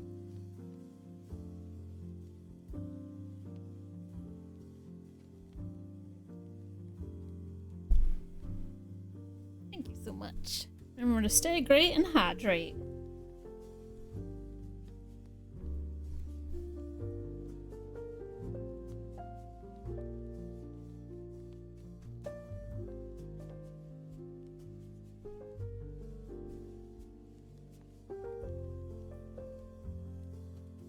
Also, oh, yeah, darn poker chances.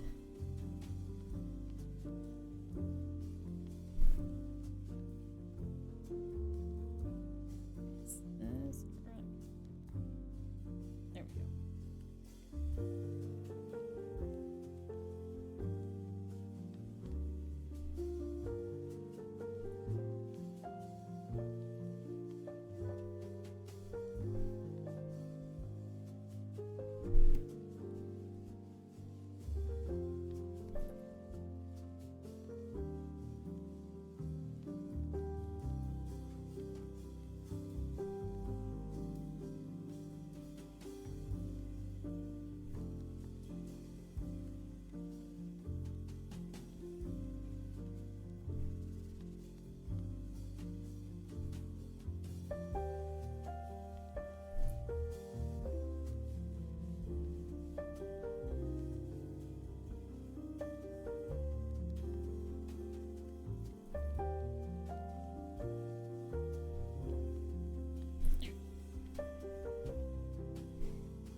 Funnily enough, this whole image could have been avoided if they didn't trip over the guy in pink.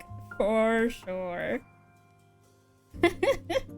Way to go, Jorb.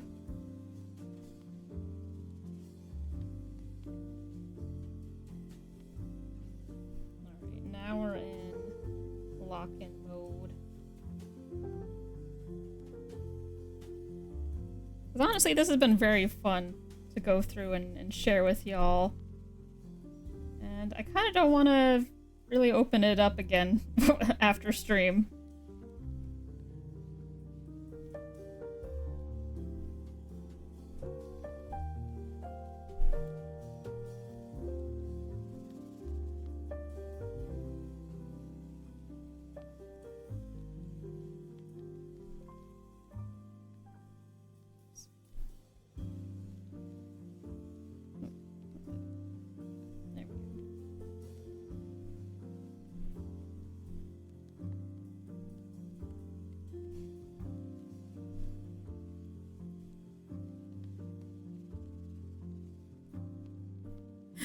Whoopsie doodle. Ooh, a piece of candy. Gets on the floor and everyone trips over him. And he's like, what did I do?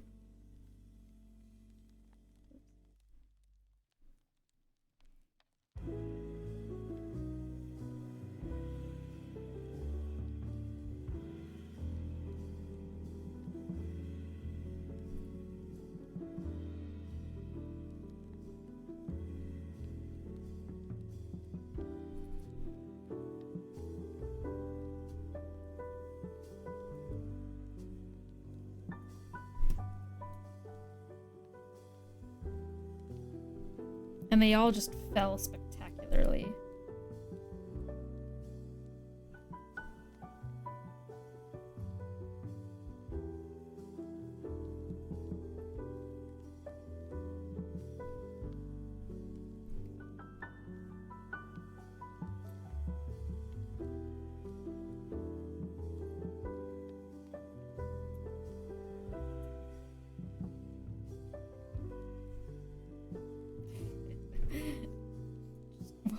Just one of those epic fails.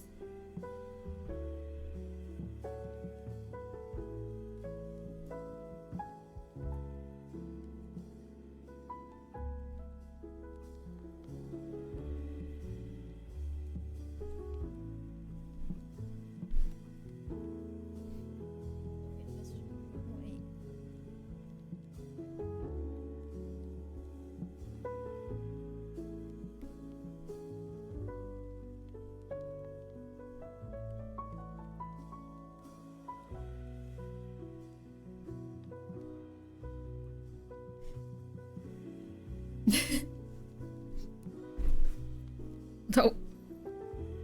Oh, thank you, Miles. Can't a person just bend over to pick up a piece of candy? I gotta check on the auto mod things, because sometimes the words it catches are so benign. It's like, okay, now you're just being paranoid.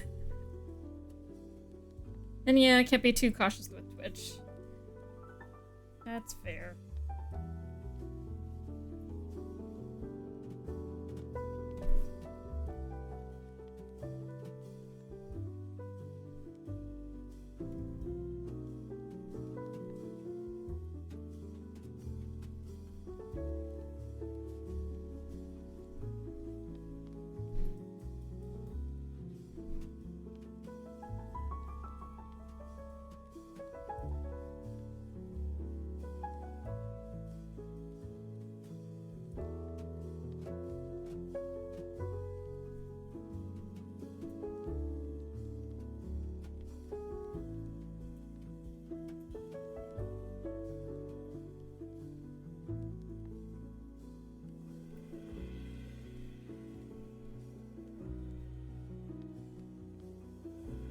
Oh my god. Right on cue.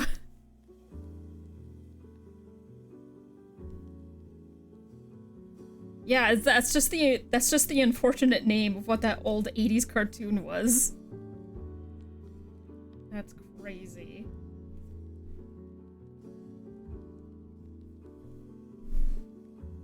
And it sucks too, because, like, it has to be... Some of them are, like, you know, pretty obvious, and then others just like, wait, why would that be? And then you think about it, and then you're like, oh, wait, that's fucked up. No. But also, that's clearly not... Like, context matters.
80s, dirty mind, yes. It blocks mentioning cartoons from the 80s. It constantly hits me, and I'm from the 80s. Oh, I'm so sorry.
Automod when the context doesn't matter. Yep, I'm giving you.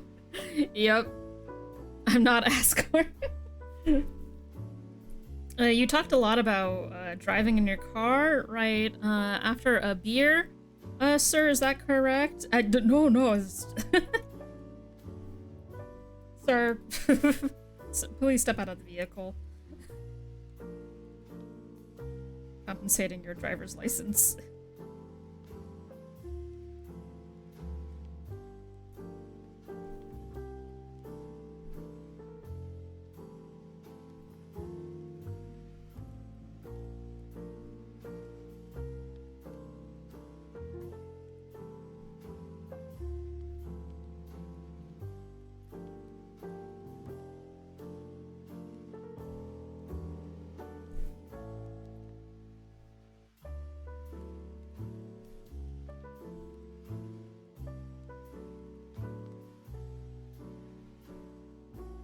Weirdly enough, the tights kind of work.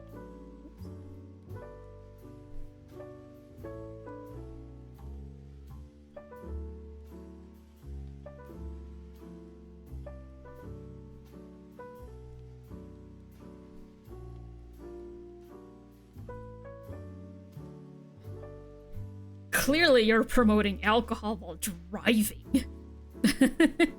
I swear to drunk I'm not God, also for a cipher I only had tea.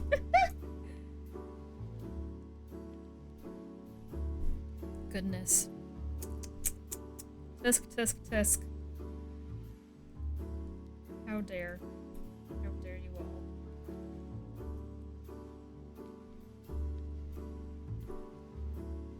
Right after a beer? God, you gotta wait, you know? Some people never learn.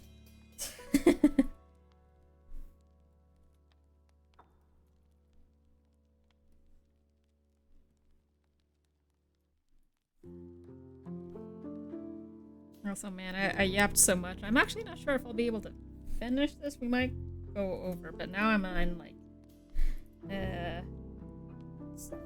whatever.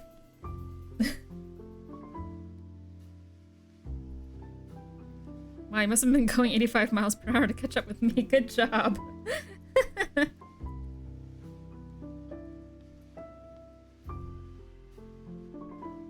think it helps that Jorb is a Jorb, so maybe we'll see.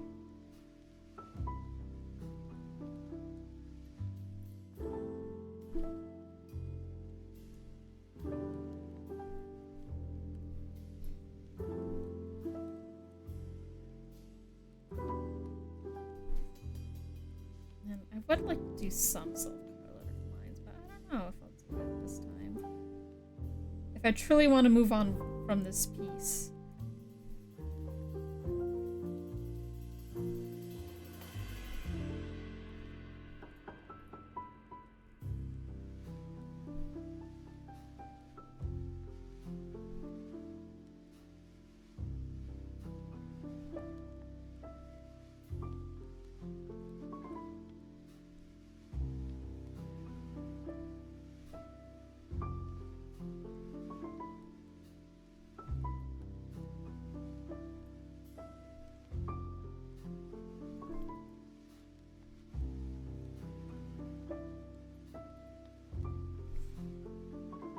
I mean, I'm at the tail end of the piece already. I could just, like, take a break and then, like, really finish it up later, but also, like, make sure not to spend that much more time on it.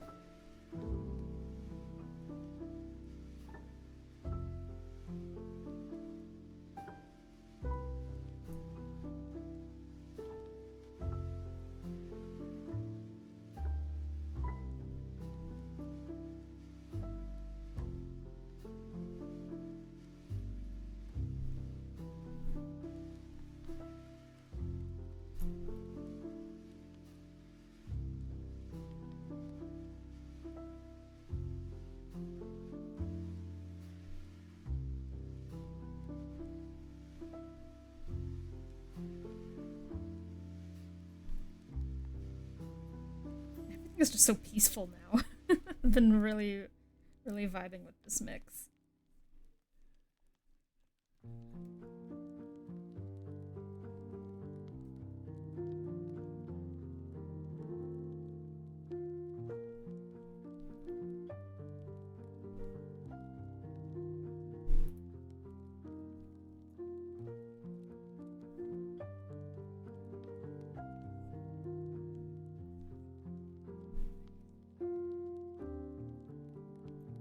Spicy plantain chips? It's an in-between state. It's like it's almost there, but not quite.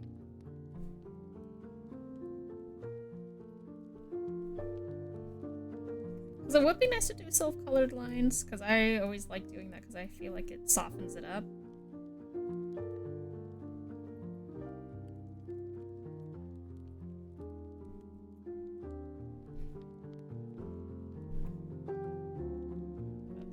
That's also just like an extra step.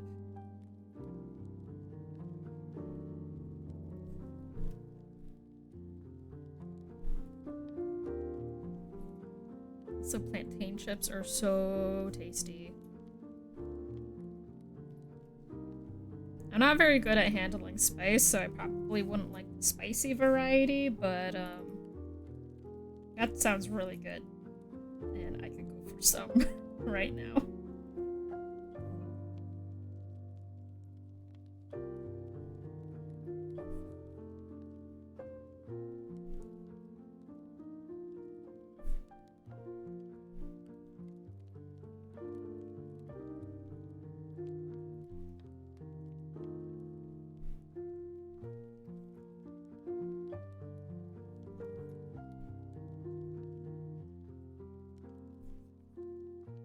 I do like the marking out, the kind of like shading phase. I don't know, it just feels therapeutic. That's what I like about inking and stuff. You take your time and it just feels almost like a meditation in a way. Barbecue sour cream and onion chips right now, dude. Oh, you just reminded me I have chips. Oh, I'm excited for that. It's only a touch of heat. It only gets really hot if you shovel handfuls in your face like I am. Oh, Dan says the new Katamari game looks like it's gonna be tricky. What do you mean by that? I was curious about that one. I kind of want to get it. Oh god, wrong layer. There we go.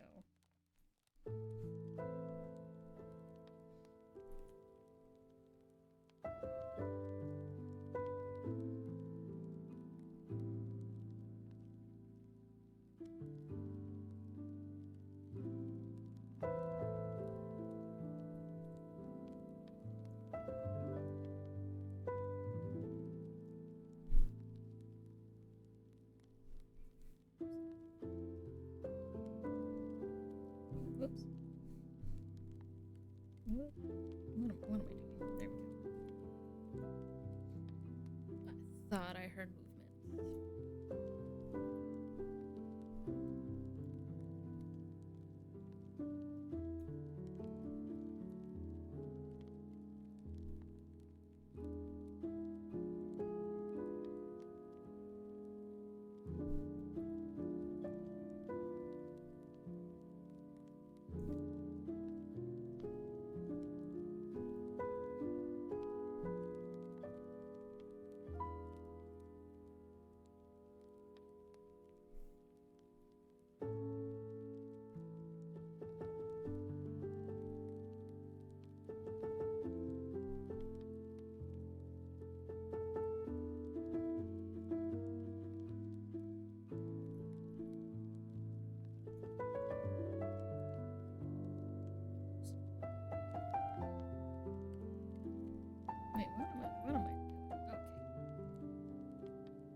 was like, why are your eyebrows blue?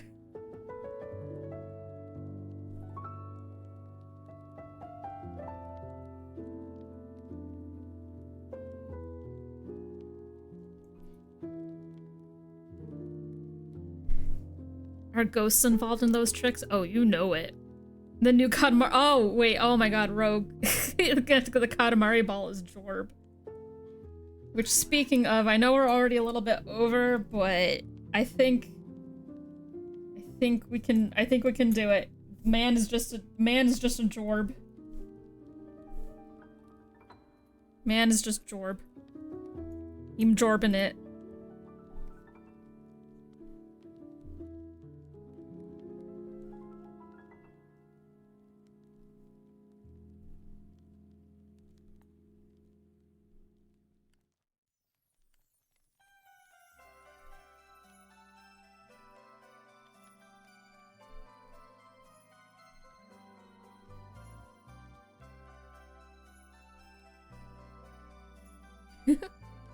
Adds a home stretch. Yeah! Making about a joke. I'm so sorry, Dan. That, like, went right over my head. Yeah, this new Katamari game is super tricky. You will not believe the strats you have to do. Na na na na na na na na na na na na. Yeah. Sometimes it's hard to get. I mean, it always is hard to get tone through text. So I'm just like, sometimes it's obvious to me when y'all are joking, and then other times I'm just like, I think I've reached the point of streamer brain rot in this session of just like, my brain is a fried.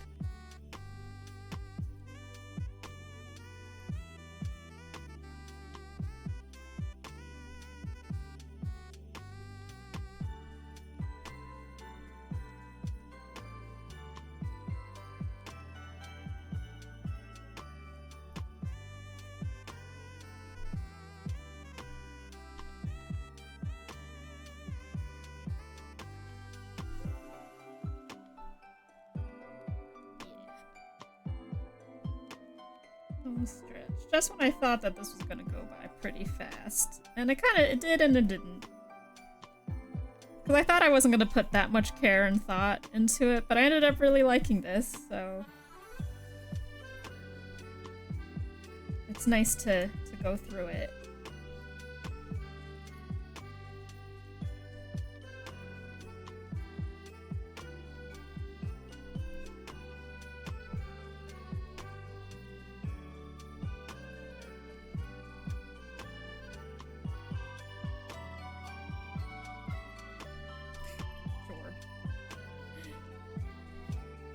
The man, the myth, the legend, the Jorb.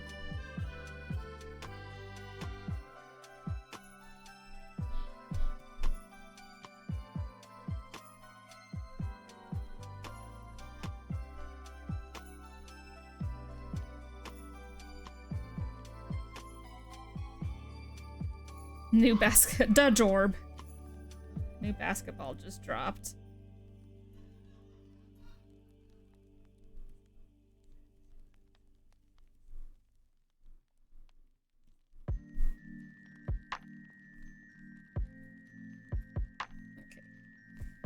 Jorb.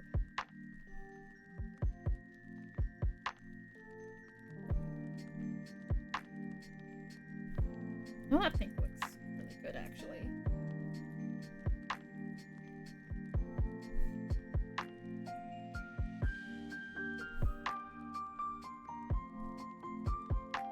Good. Right. I do want to change the green on that, though. There we go. They were kind of like, where's it at? If we want to keep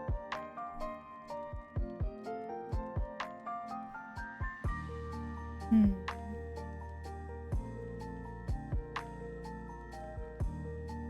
Think about it.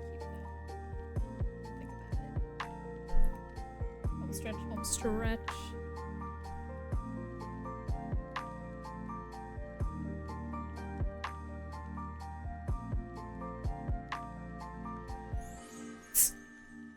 With the pink in his eyes. He's like, oh, I'm seeing shit.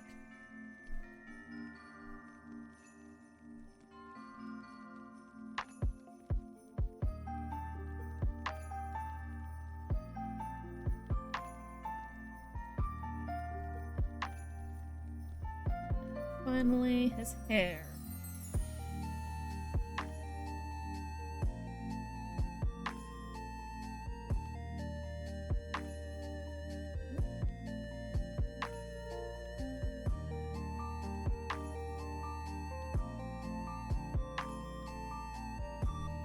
It always kind of like reminded me of like Disney's Hercules Zeus.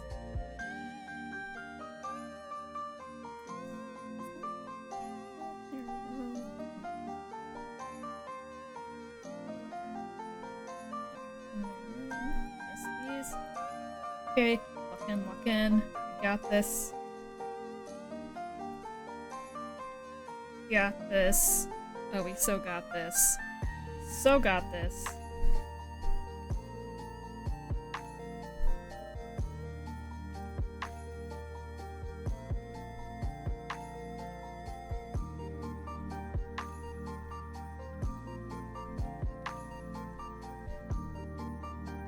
And boom. He's seen the Hindenburg disaster, oh my gosh. Oh, Dan, you silly. Bro got in Sissel's catnip stash. Yay! Alrighty. Let's see. Okay, I thought I wanted that one.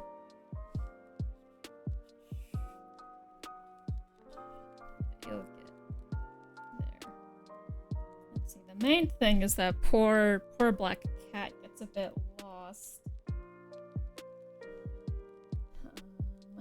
It is a pretty dark piece, but let me see. Oh.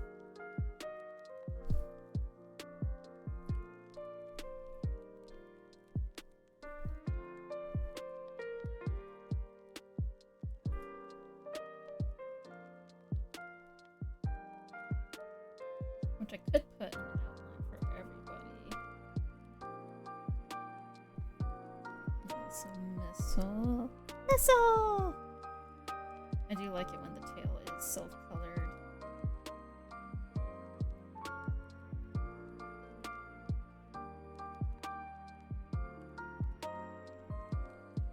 Okey-dokey.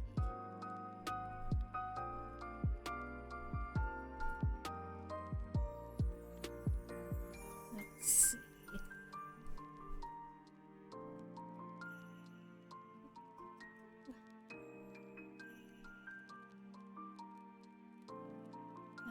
I feel like the background needs to be either really dark or really bright.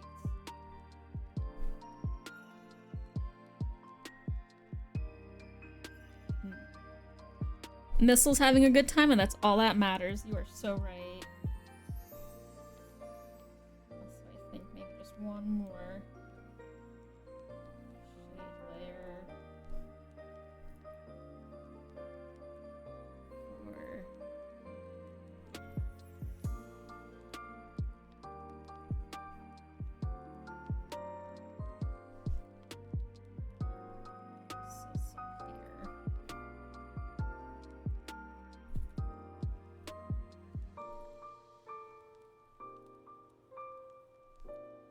I need to let go. Not letting go.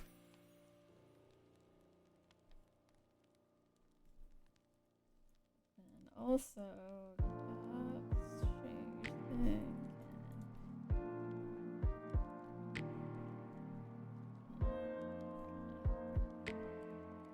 so it's not getting too lost in the sauce.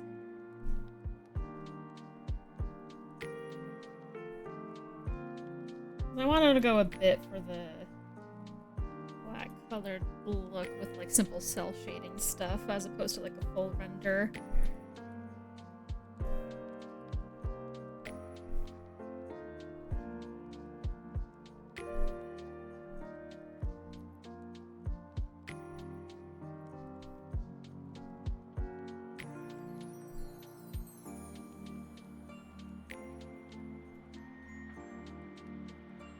And then I don't know if I want to do outlines or...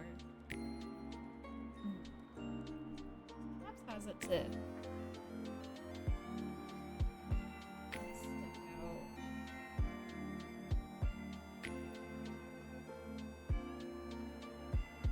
There might be good.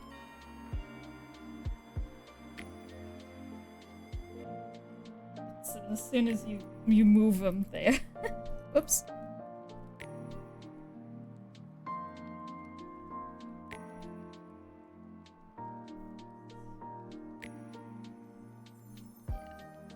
Black cherry sorbet, I am jealous. So jealous. Enjoy that. You earned it. Hell yeah.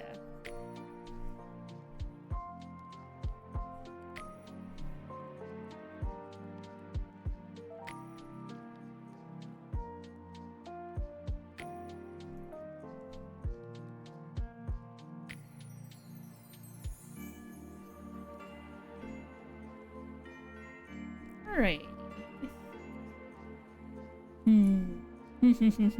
Thinking.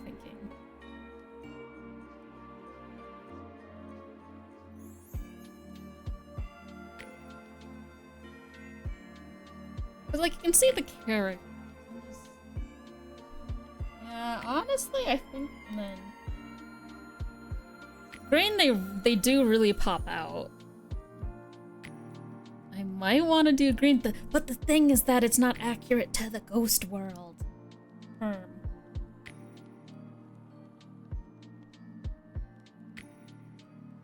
You know what I mean? But it does look good. Like, it really helps pop. Just because the characters already have so much red on them. Like, I think if I did want to go this route, everyone would have to have, like, white. And that kind of, like, white, thick outlines. And that, like, also, man, there's so many stray here. Which, like, could work. But also, I think they start battling with each other. Whereas, like, I think the green...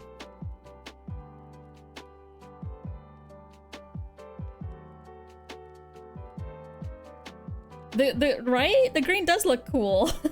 And, like, with the circle in the middle. So I'm just, like... This is such a conundrum, because it makes me look like I'm a fake fan, because I'm making the ghost world, like, teal, even though I know it's not. But it's truly just for the sake of seeing the characters better. Because they do pop out. And I had this other idea too, where I had like where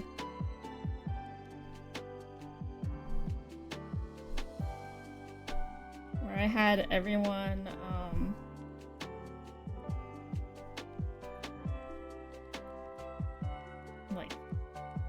like hop between ghost stuff. Makes it look like a constellation thing.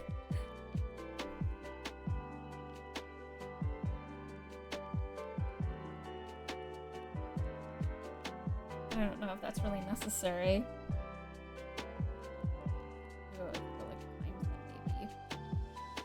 Oh, but then... Nah, I think that's overcomplicating it, actually. Honestly, I think teal might be where it's at. But you know what I'm gonna do? Because it is so close to being done, what I like to do with finished pieces, well, quote unquote finished pieces like this, is let it cook overnight. You know, I'm gonna let it simmer. Gonna let it marinate overnight, and I'll look back at it with fresh eyes, and maybe I'll do some tweaks here and there. I'm definitely gonna like boost the levels and stuff, but yeah, otherwise I feel pretty good about this. Honestly, I think I might just change Pavinella's thing to not do this anymore. It looks, yeah, there we go. That looks much better without it.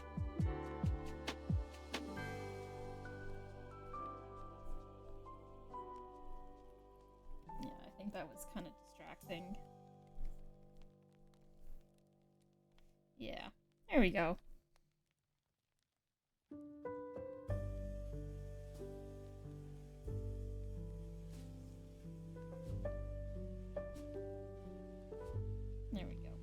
Okie dokie. Who knows? Maybe I'll change it from not being a swirling vortex. Or just, like, keep the green. Maybe I'll make it like a grid. What happens if I do like a grid, though? Sorry, I swear I'm wrapping up.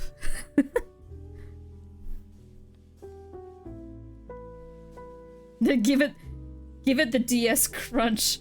Crunch.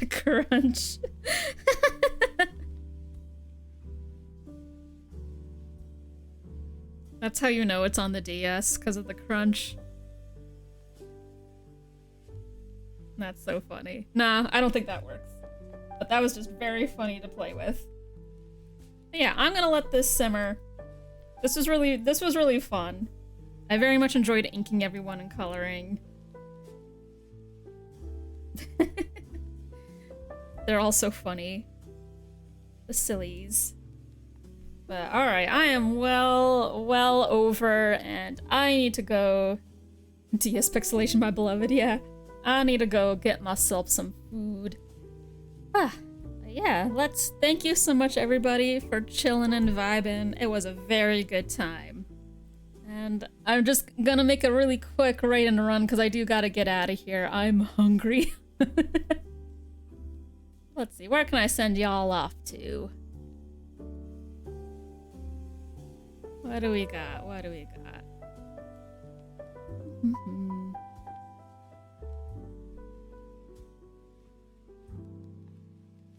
Let's see.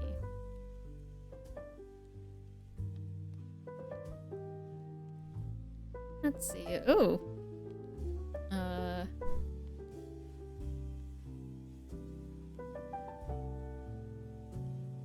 Let's see. Do I want to do this or do I want to do that? Also, thank you, Rogue. Thank you. Take care, all of y'all.